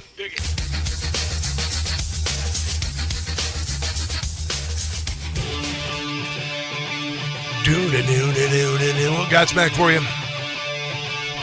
It is workout day for me. I go every other day, and I'll be definitely listening to that. I'll be listening to it. I like my metal. I got a new band called Skindred, and they're a metal band. They're very talented, and they like this one song they have called Boom. I think it's called Boom, and it's like if the rock band Disturbed met Bob Marley. It's ridiculously good. They're ridiculously talented. Skindred. I know. And then I listen to other things like Ray. Where the hell is my husband? I just love music. More people I talk to, more women who have never heard of Ray. R-A-Y-E. Where the hell is my husband? She is Adele meets. I don't even know. Adele meets Amy Winehouse meets Beyonce. Unbelievable. I love me some music. Ray, R-A-Y-E. Just Google it. Just go to your Spotify. Ray, Where the Hell is My Husband? One of the best pop songs I've heard in a very long time. And then, of course, Skindred. Boom, boom. Give me that boom. Just give me that boom, boom. If you don't like hard rock, you will just go, you'll be like garlic to vampires. When the dollar's convertibility into gold ended in 1971, gold was fixed at $35 an ounce.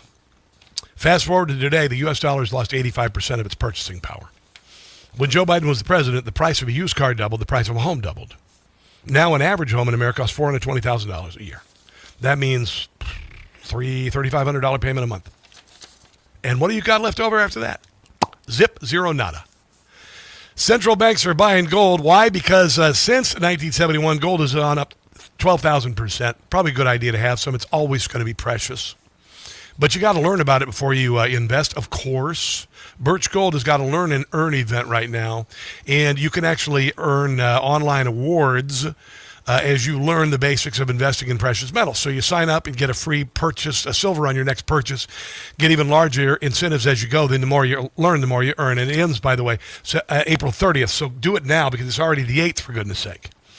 So the dollar lost its anchor in 1971. You don't have to lose yours. In fact, how about get an anchor, okay? Gold makes a great anchor. It's very heavy. Text my name, Rob, to the number 989898 to join Birch Gold's Learn and Earn Precious Metals event April 30th. Text Rob to 989898 today. Now, I've got a bunch of stuff on the fraud that is happening around our country. And as I told you before and during the election of 2024, I said, we're going to find out that the United States of America is more corrupt than the Soviet Union, but with $7 trillion to spend. And I was right. Years ago, I said that we are an oligarchy. Barack Obama, Bernie Sanders, Liz Warren, the Clintons, they are oligarchs. There are Republican oligarchs. Mitch McConnell is an oligarch. Nancy Pelosi is an oligarch. They got rich off of you and me without building anything, without inventing anything, nothing. And they just looted our treasury. Some things that are coming out of California. An Orange County man, I'm not talking about Donald Trump, you Democrats, pleads guilty to submitting $270 million, one guy, in fraudulent claims to Medi-Cal in 11 months. Zero to billionaire for doing nothing but fraud. Todd Blanche says 8,000 investigations are going on. I'm not going to be happy until I see a lot of politicians go to jail. That's coming up. Also, Mark Meckler, Convention of States. Don't go anywhere.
now.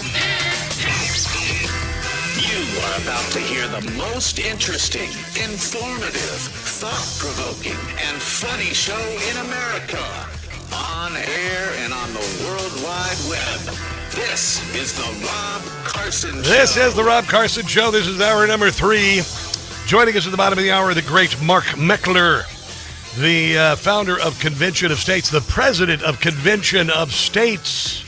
And I want to know his thoughts on the special election in Georgia, where Marjorie Taylor Greene's seat was up for grabs, which is not the first time. And a Republican won, a MAGA candidate won big time, big time, 55 to 40, 55%, 56% to 44%. Of course, yesterday, Donald Trump was insane. Donald Trump needed to be removed from office because he said that he was going to wipe out Iranian civilization and culture. And what he meant by that was, you better come to the table or I'm going to bomb the snot out of you. Now, of course, if you pay any attention at all, you know that Iranian civilization culture was erased by the Ayatollah. They destroyed all Iranian culture and civilization and made everything about Islam, Sharia. That's it. This is what Islam and Sharia does. They erase the culture. Women are subjugated. The men are... of course, allowed to marry 9-year-olds, among other things. But yeah, I know. Talk about Epstein Island, right? You know, museums are raided, statuary is destroyed, churches are shut down. That's the destruction of Iranian or Persian culture and civilization. Do you hear anything about the Persian culture at all? Do you? Do you hear anything that existed before the Ayatollah coming out of Iran? Anything?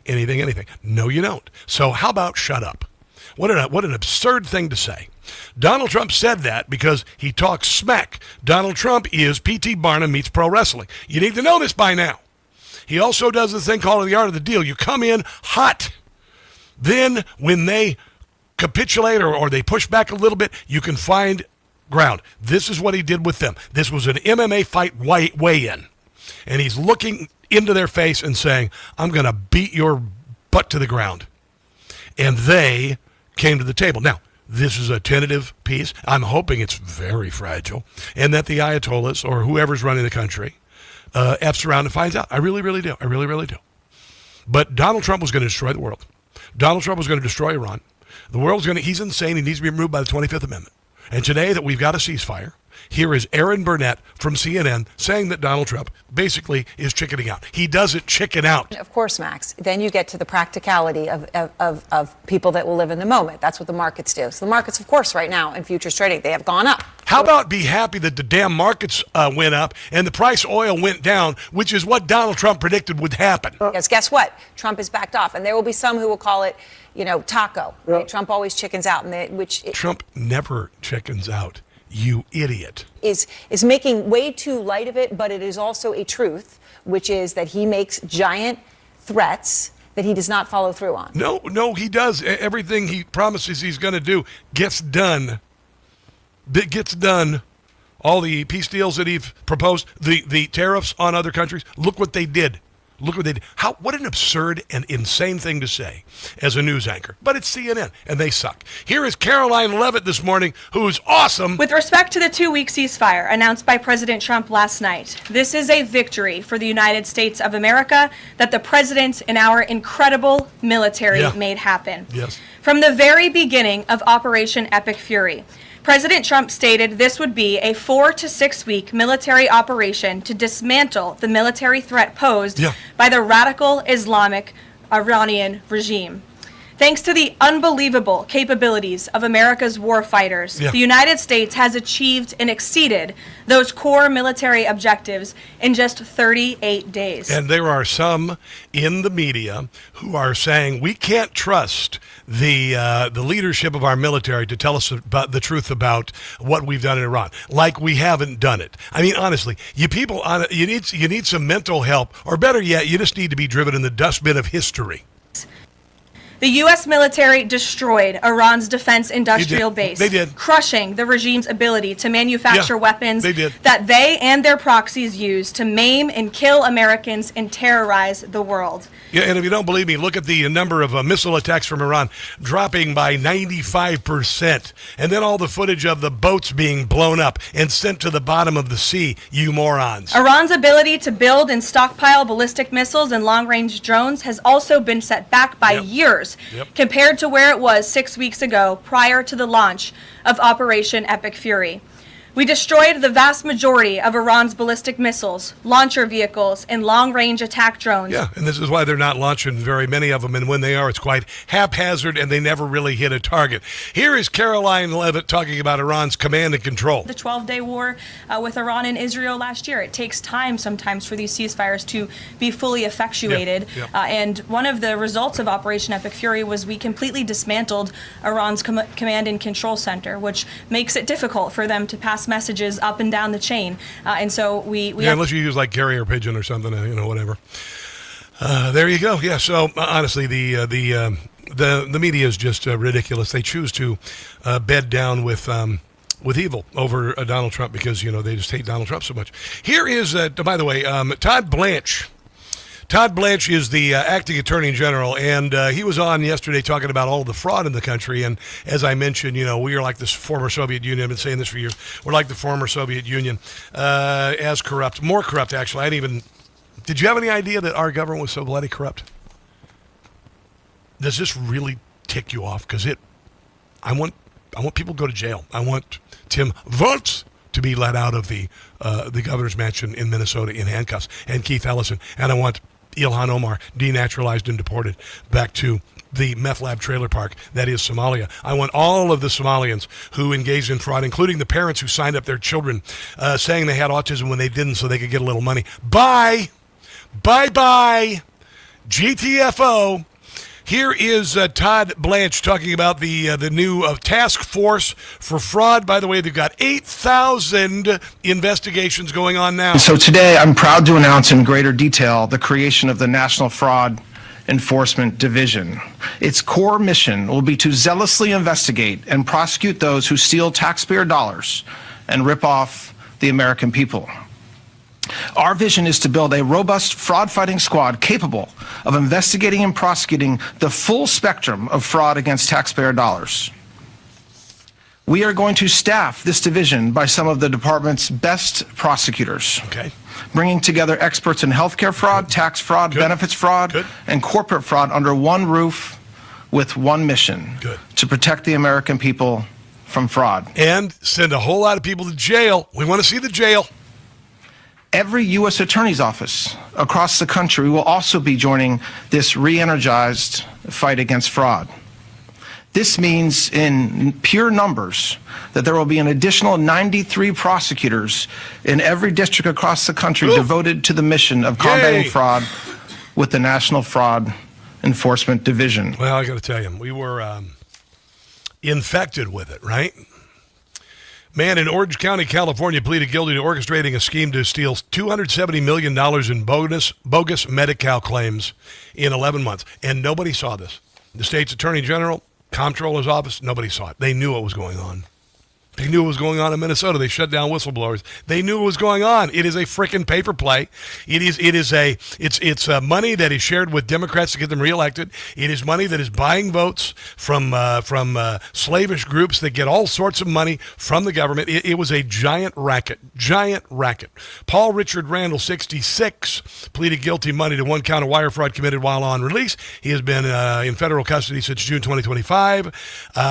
He through a business called Monte Vista Pharmacy submitted claims for expensive prescription drugs that contained generic ingredients that were not necessarily medically necessary.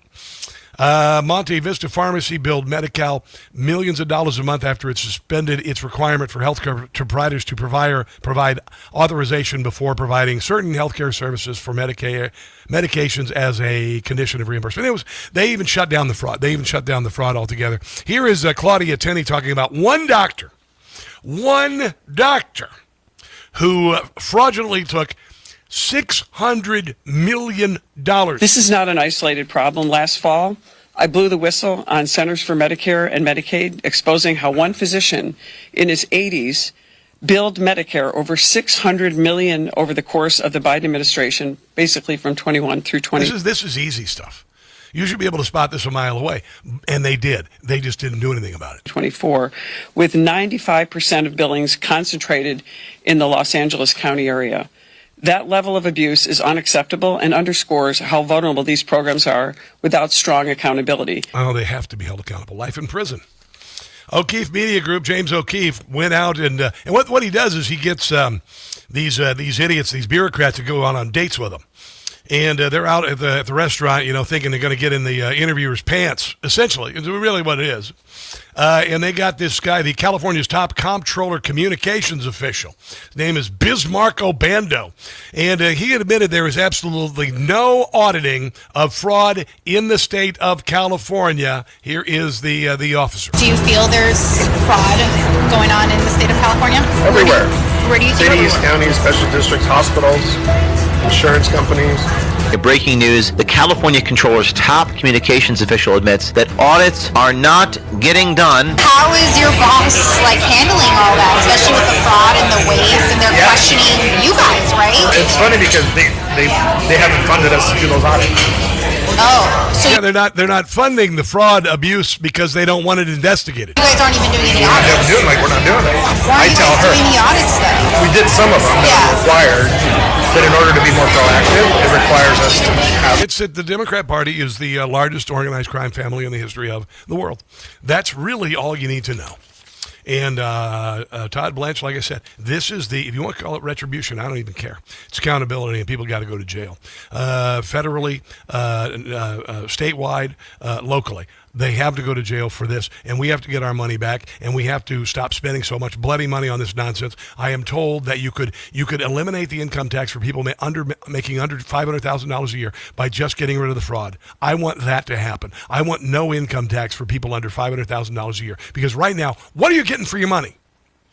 You're getting nothing. You're getting a bunch of substandard services, or you're getting denied services, while people who are here illegally and fraudsters are getting rich. That's what you got to know. And there's going to be a point eventually we just say, screw it. We're not going to be taxes anymore. It is utterly, utterly ridiculous. Let's take a break and come back. This is The Rob Carson Show.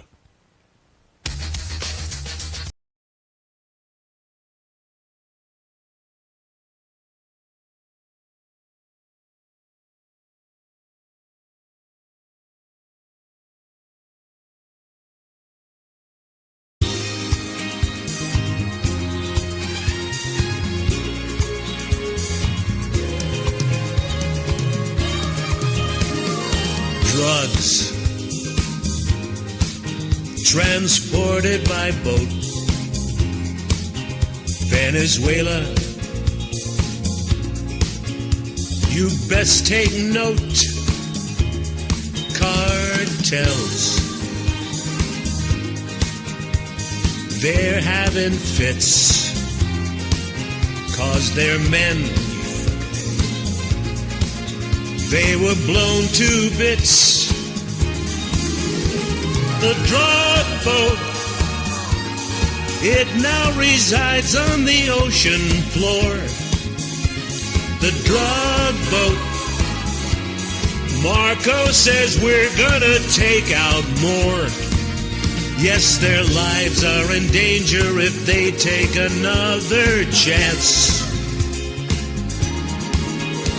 'Cause drugs, we won't tolerate. Shut it down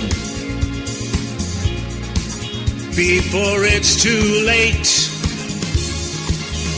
No drugs. A boat that was filled with drugs.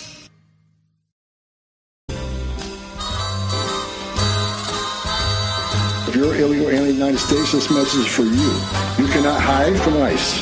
Avoiding ICE ain't easy. Illegals are so sleazy. Tom Holman set them straight. To I should be reporting. You should be self-deporting. Leaving will be your fate. Back home is where you're headed. That's safe to say, and you won't make a stop along the way. No longer can you stay here. You've seen your final day here, 'cause you've committed crime. Avoiding ICE ain't easy. It is far from easy. Avoiding ICE ain't easy anytime.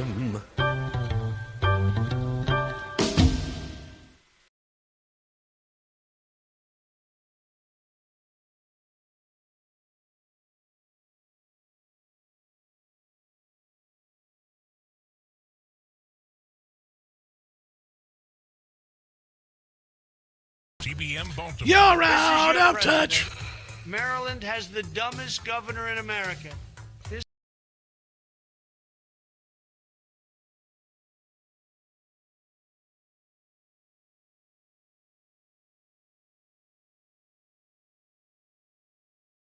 Get who do we think? I'm out of time.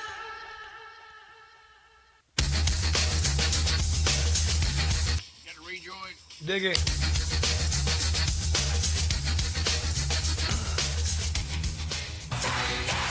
Fasten your seatbelt, Deep State. It's gonna be a bumpy ride. It's the Rob Carson Show. It is the Rob Carson Show. Let's just take a look at this. Net favorability. Party ahead at this point. Midterm of years with the GOP president. In 2018, Dems were up by 12. In 2006 on net favorability, which party you like more? Dems were ahead by 18. Republicans are actually ahead on net favorability at this point by 5 points. So Democrats are just simply put running behind their previous benchmarks, and they need to be running well ahead of them if they want to take back the United States Senate. Yeah, and by the way, you need to know that before every election, Democrats are always ahead. Every poll always says Democrats are going to win. You just need to know that. That's all you need to know. And if a Republican is ahead, they don't make a big deal out of it. So that's all you need to know. Last night, the Georgia House special runoff, a guy named Clayton Fuller grabbed MTG's seat and beat Sean Harris, Democrat, about 55 to 44%. 56% actually to 44%. And I've said that the Democrat Party, for you to just say the Democrats are going to win the midterms, it's bullcrap. I mean, and every time you see a poll or every time you say, whatever poll is saying that the Democrats have a 70% chance of regaining the Senate, that's just dumb. And it's getting so old after a while. I've been doing this for 30 damn years. I watch it. Oh yeah, Hillary Clinton's going to win. You might as well just go home. Honestly, it's all the polls are meant to discourage you from voting. And here's what's going on. And Greg Gutfeld did a great job last night encapsulating this. I told you that 2024 was about returning to common sense from nonsense. Remember that? Common sense from nonsense. And then it started to catch on because the Democrats went insane. And here is Greg Gutfeld talking about where the Democrat Party, what they bedded down with. And I'm never going to forget their insanity.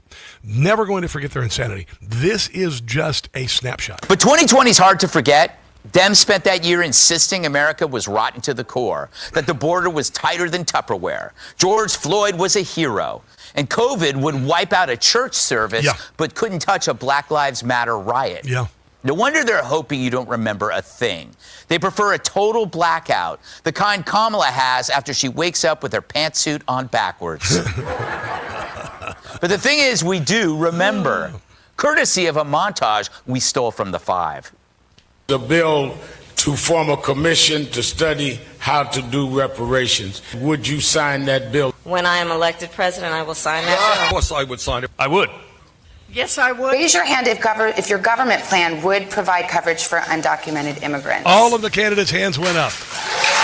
And the crowd goes wild. The world is going to end in 12 years if we don't address climate change. A hierarchy of values in this country that diminishes certain people based on their color of the skin. We are over-policed as a society, that we are investing in police, which is not solving problems, but making them worse. We made it the law of our land to provide college financial aid to transgender students. Now, anyone who would embrace all of those things is clearly unintelligent, suffering some sort of mania, and subject to whatever social contagion was fed to them by the people buying and paying for it. That's just it. Honestly, if you're that weak-minded, you fell for all that transgender nonsense, you are a fool. If you fell for wearing a paper mask will prevent you from catching COVID, you're a damned fool. And I still go to the stores around here in Northern Virginia, and I've got idiot Democrats still wearing masks in the grocery store. And I will say behind them, oh my God, is there another strain of COVID I should be afraid of? And they always cower and walk away because they look like just fools, just fools. Here's the good news. The Democrats, and I told you, they did not pivot after 2024. They doubled down on it. Here's Greg Gutfeld offering examples of how the Democrat Party is still nuts. That's why you can't let people forget.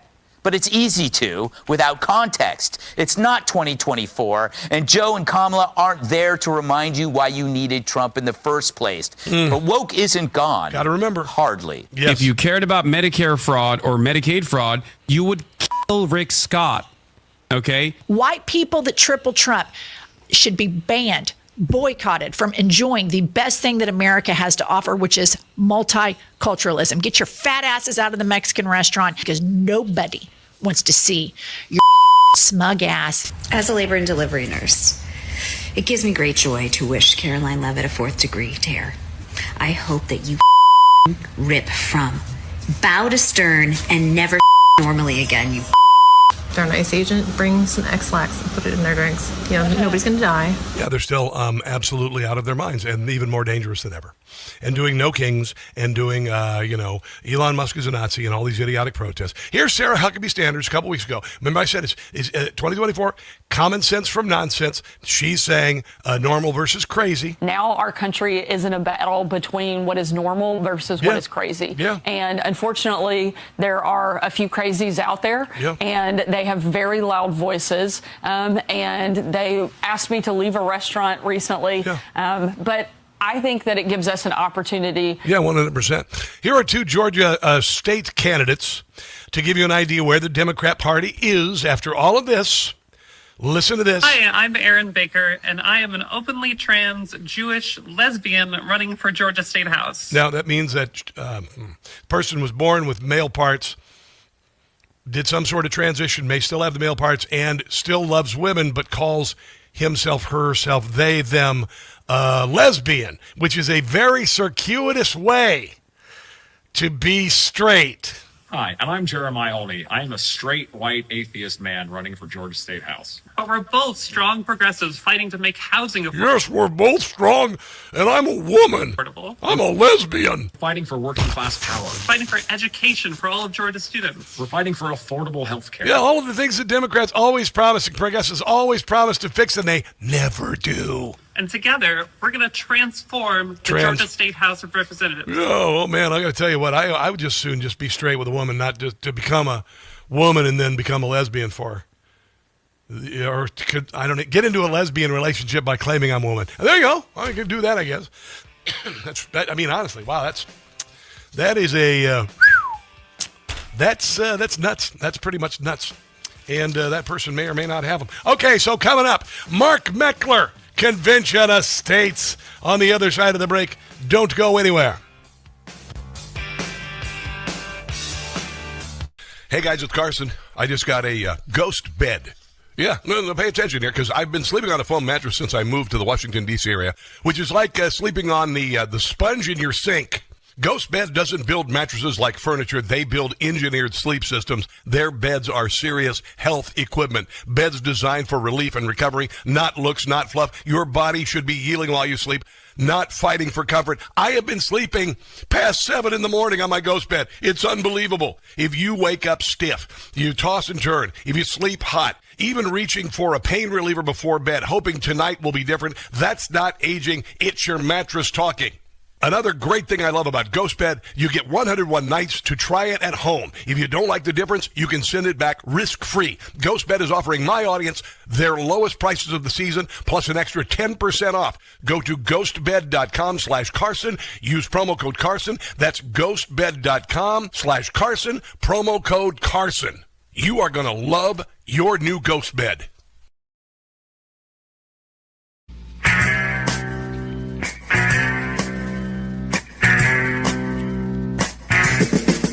Tim Walz is a lefty who's ruined his state. Now he wants our children to self-mutilate. His policies are disgusting and lewd. And now he says schools have to include tampons in the boys' room. Tampons in the boys' room. Tim Walz and Kamala, a couple of fools. And everybody knows that liberals want to ruin schools. Tim allowed his cities to be burned by BLM. Criminals, illegals, they can count on Tim. His uniform, Tim was disgraced. He really crossed the line the moment that he placed tampons in the boys' room. Tampons in the boys' room. Tim Walz is a commie. Kamala is too, and everyone should know the damage that these two could do.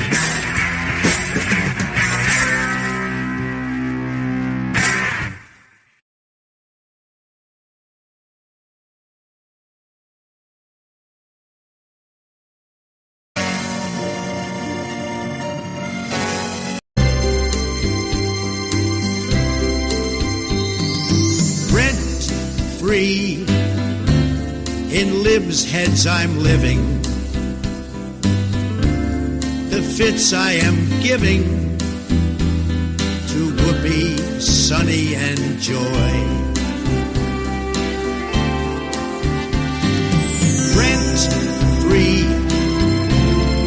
I'm occupying.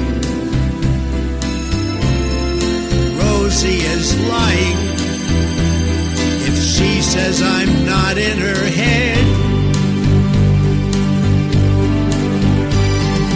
Break free, they simply can't do it.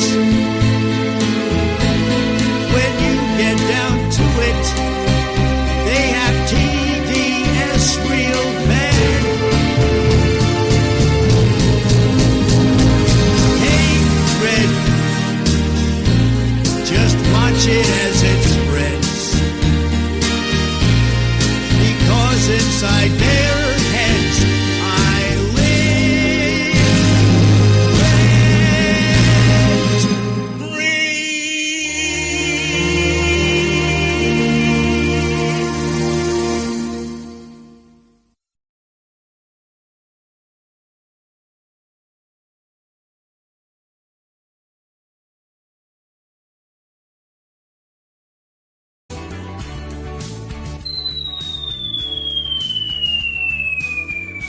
Might be headed to paradise. Surrendering might be good advice. Bombs over my head. Headed our way. Leadership has been taken down. Maybe we should get out of town. Bombs over my head. Yes, we are doomed. Trump says he will take us out, and we'll be history. Has not left any doubt that a bomb is.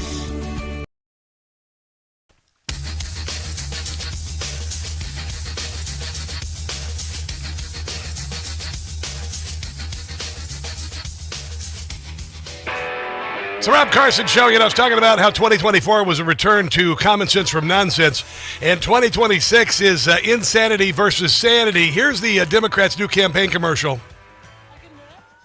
Sometimes you don't. I'm enjoying Sometimes you feel like that. Sometimes you don't. Yeah, that's what the Democrat Party is. They're just kind of nuts. I mean, honestly, if you can think of the most insane possible position on anything, that's going to be the Democrat Party, making illegals, voters and, all of this fraud. I mean, it's going on, transgenderizing children and whatnot. They're nuts. They're nuts. Mark Meckler, President, Convention of States. How are you on this glorious Wednesday, sir? I'm better now that I'm with you, Rob. Oh, brother. Did you see the election of Clayton Fuller to replace Marjorie Taylor Greene, beating the Democrat Sean Harris 56 to 44%? Does that portend what's going to happen in the midterms? I would venture to say more so than the election of Abigail Scamberger in Virginia. What do you think? Yeah, I mean, I think that shows a good trend, obviously. And honestly, I think he's a way better Republican than Marjorie Taylor Greene ever was. So I think big upscale for the state of Georgia. What do you think it is with her? Because when she first moved to D.C., she seemed to be kind of a firebrand. I think all of us kind of drank the Kool-Aid, thought that I had her on the show a few times, and I thought she was truly committed.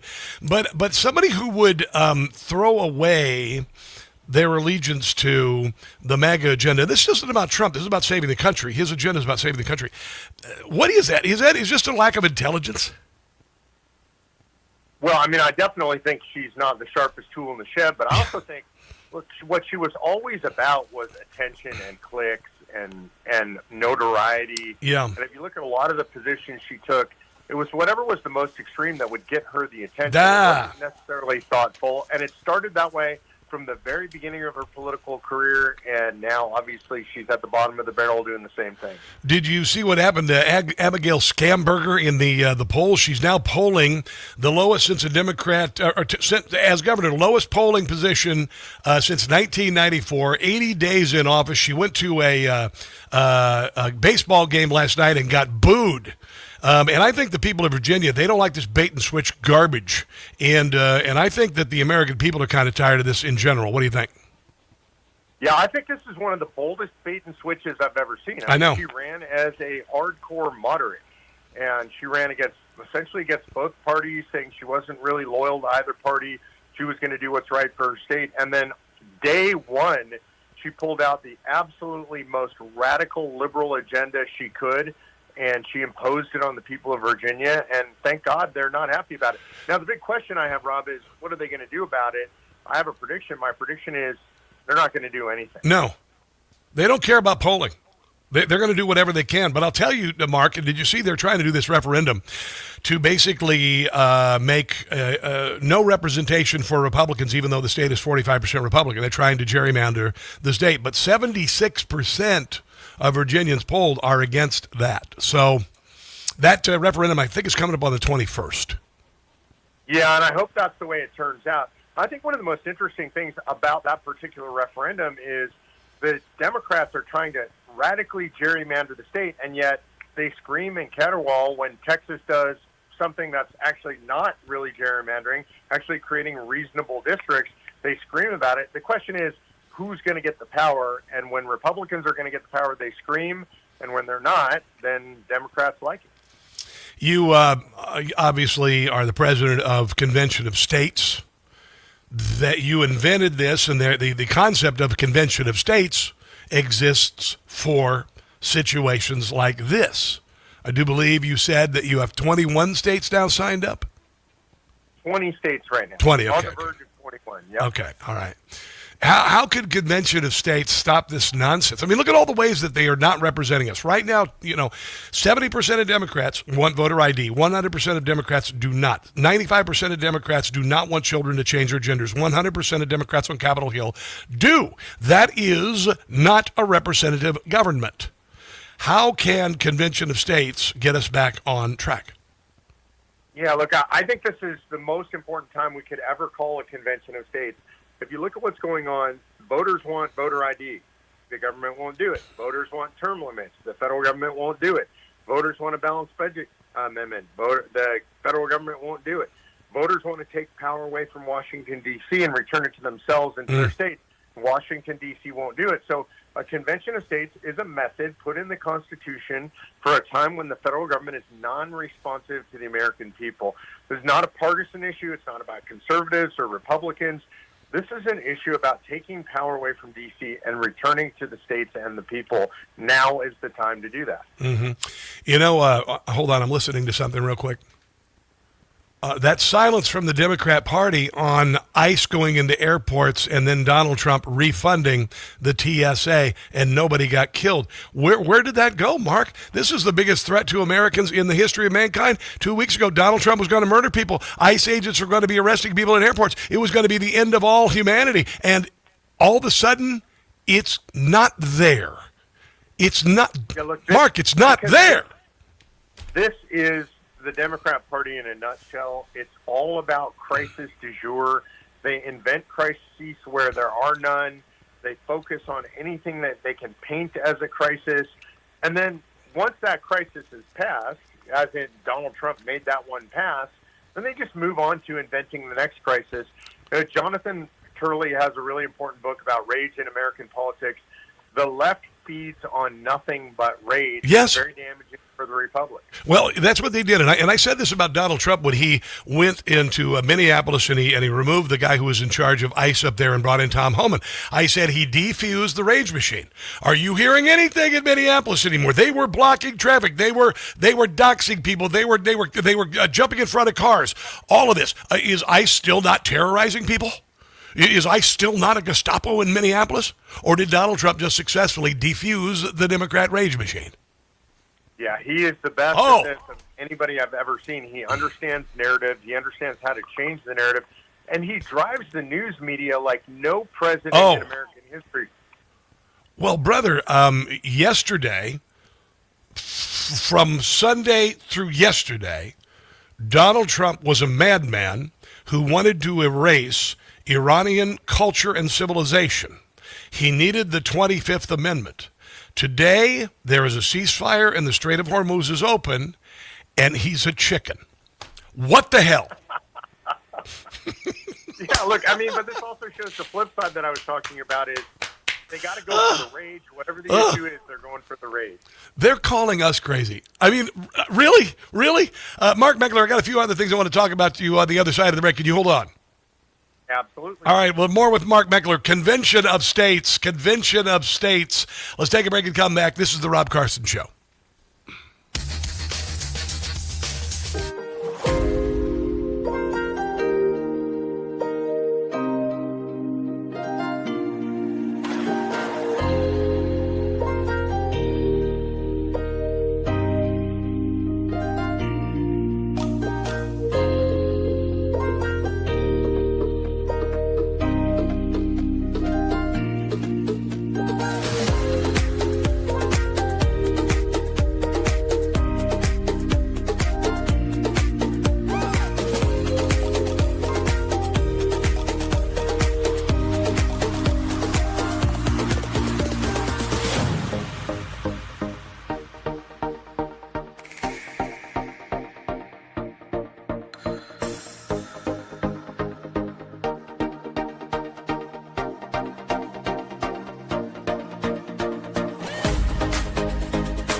Harford County.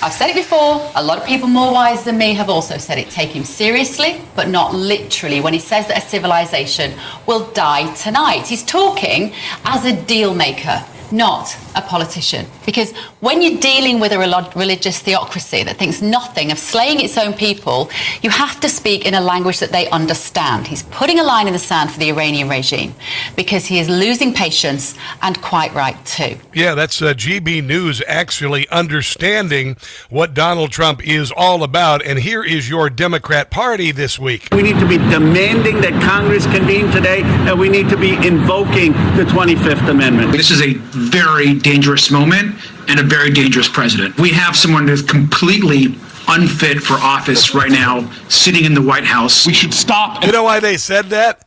Because yesterday was Tuesday. That's what you need to know. Dear God in heaven, how many years do we have to hear this crap? How many years do we have to hear, hey, you got to be removed by the 25th Amendment? I'm the only crazy president who brought a ceasefire and destroyed Iran's military and made them no longer a sponsor of terror around the world. That's nuts. Yeah, I mean, look, he's so crazy that he closed the southern border in one day. Yeah. Ended illegal immigration in the United States of America, rebuilt our economy, rebuilt our military, ended 8 wars, is reshaping the Middle East for peace and prosperity in the future. And honestly, if you look at that compared to what all these folks want, that's kind of crazy compared to what they want. This is Jake Tapper during Donald Trump's last presidency. Obviously, his behavior is erratic and unusual. Do you think there's a case to be made that he's unfit? Fits in with this general theme that there are senior officials in the Trump administration who are trying to protect the country from President Trump's worst impulses. People on the White House staff used to do hashtag TFA, the 25th Amendment, whenever President Trump did anything crazy. One other thing, one other little montage here. This is Jake Tapper talking about Joe Biden's brain. How do you think it makes little kids with stutters feel when they see you make a comment like that? It's very clearly a cognitive decline. Okay. That's what I'm referring to. It makes me uncomfortable. It's amazing, Mark Meckler. I guess the media and the Democrats don't know there's a thing called, is it the interweb or something? Where those things go? Is that where it is? I don't even know. It's called the interweb. I don't even know. Sure. That is. It's unbelievable, right? You know what? One of the things that's really interesting to me, going back to the Tapper quote, they start talking about the 25th Amendment has to be invoked. Do they not understand how that works? I mean, that requires that the vice president and a majority of the principal officers of the executive department, his cabinet, have to declare in writing to the speaker that the president's unable to serve. Yeah. So you're trying to say that's not going to happen? Yeah, they're going to get the cooperation of J.D. Vance and Marco Rubio and all these folks, Pete Hegseth, to say the president's not capable. It's just ridiculous. And again, this is part of that rage-baiting politics. And there will be something else. Yesterday it was he has to be removed, he has to be removed, he has to be removed. Today he's a chicken, he's a taco. That's again really stupid. Aaron Burnett saying Trump always chickens out. That's nonsensical. He never has chickened out. When is Donald Trump chickened out? Well, these people don't understand negotiation. They couldn't negotiate themselves out of a paper bag. We see this. They all supported the JPCOA, which was the worst deal ever made in history. Billions of dollars on pallets in cash transferred to the Iranian regime so that they could continue killing Americans. And all of these media folks that you're quoting from right now, all the politicians, they supported that. It is unbelievable. What do you think about, by the way, the ceasefire? What J.D. Vance calls a fragile ceasefire. I hope it's fragile. I hope that Iran F's rounds and finds out. It doesn't sound like they have a deal, although Trump is already talking about rebuilding Iran, a different regime. What do you suppose is happening? I think there's a couple of things happening. One thing that happens during a ceasefire like this that I think most people miss, but it's militarily important, Rob, is it gives us a chance to assess the battlefield. Yep. These guys are going to come out of their hidey holes, and there's all kinds of people watching them. We're going to get a whole new target list right now of regime personnel, so I think that's really helpful in the military. To be honest, the Israeli military is fatigued at this point. They're fighting a multi front battle. It gives them a chance to rest and recoup. Their reserves are on their 6th tour with no breaks. Wow. So this is really helpful to Israel, too. And I don't believe that Iran has any intention of complying. The biggest question, Rob, right here is who's running Iran, the negotiators or the IRGC cells?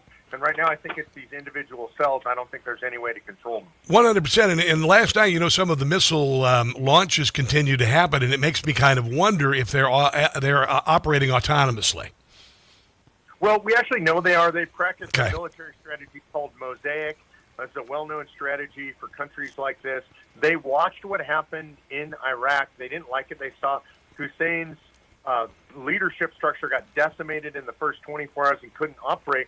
So they dispersed leadership power and decision-making to 31 different districts across the country.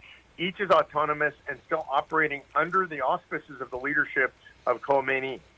Well, I said this from before the operation started, that the Ayatollah would no longer be able to be in power. It's got to end. The theocracy has got to end. It has to be defeated. It has to be, Mark. That's it. That's all. That's that. Sorry. Got to go. That's not just Rob Carson and Mark Meckler saying that. That's all of the Gulf states, including states like Qatar, who used to be in support, Dubai, who used to channel most of the funding through from the Iranians and to the Iranians. Those guys have said enough is enough, and they are actually pressuring the United States to finish the job. Do you suppose that this little respite, this 2 weeks, might be get them on board, maybe Saudi with their planes, their Air Force, et cetera? Do you suppose? I definitely think some of that I hope so. Going on. We know hope so. UAE has already said they're willing to participate militarily. So I think what we're seeing is a consolidation. Donald Trump is now fully and singularly in charge of the Middle East, and it's an impressive feat. It's fantastic. We live in glorious times. Evil is on its heels, Mark. Evil is on its heels, brother, but we got to keep it beating it down into the pits of hell. Conventionofstates.com, conventionofstates.com. Go there, sign up, donate money. It is something that has to happen. It's a long slog getting there, isn't it, Mark? Oh, yeah, that's what it was intended to be. The framers intended it to be hard to amend the Constitution. It should be. But if there ever was a time, now is that time. All right, brother. Have a glorious weekend. Really great to talk to you. God bless you. Hey, God bless you, Rob. All right, let's take a break and come back. This is The Rob Carson Show.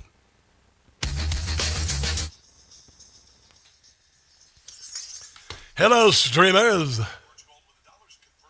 How are ya? Yemen is another hotspot in the Saudi area.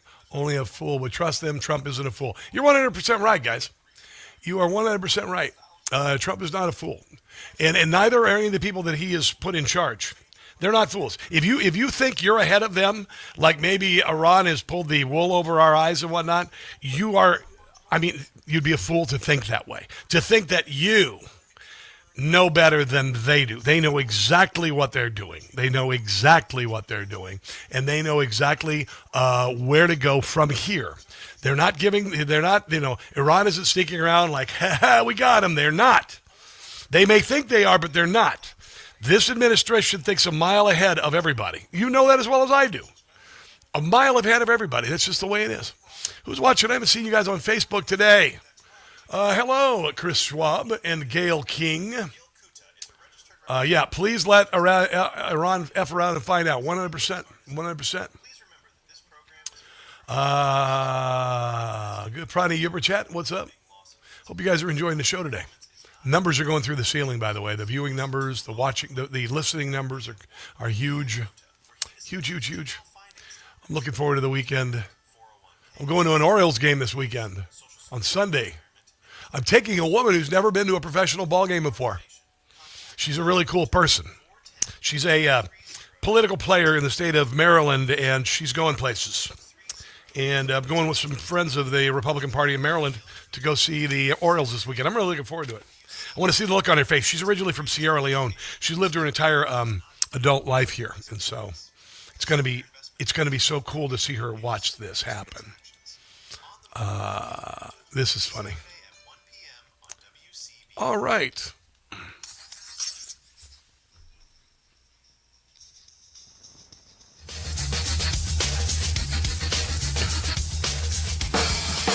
Led Zeppelin, come on!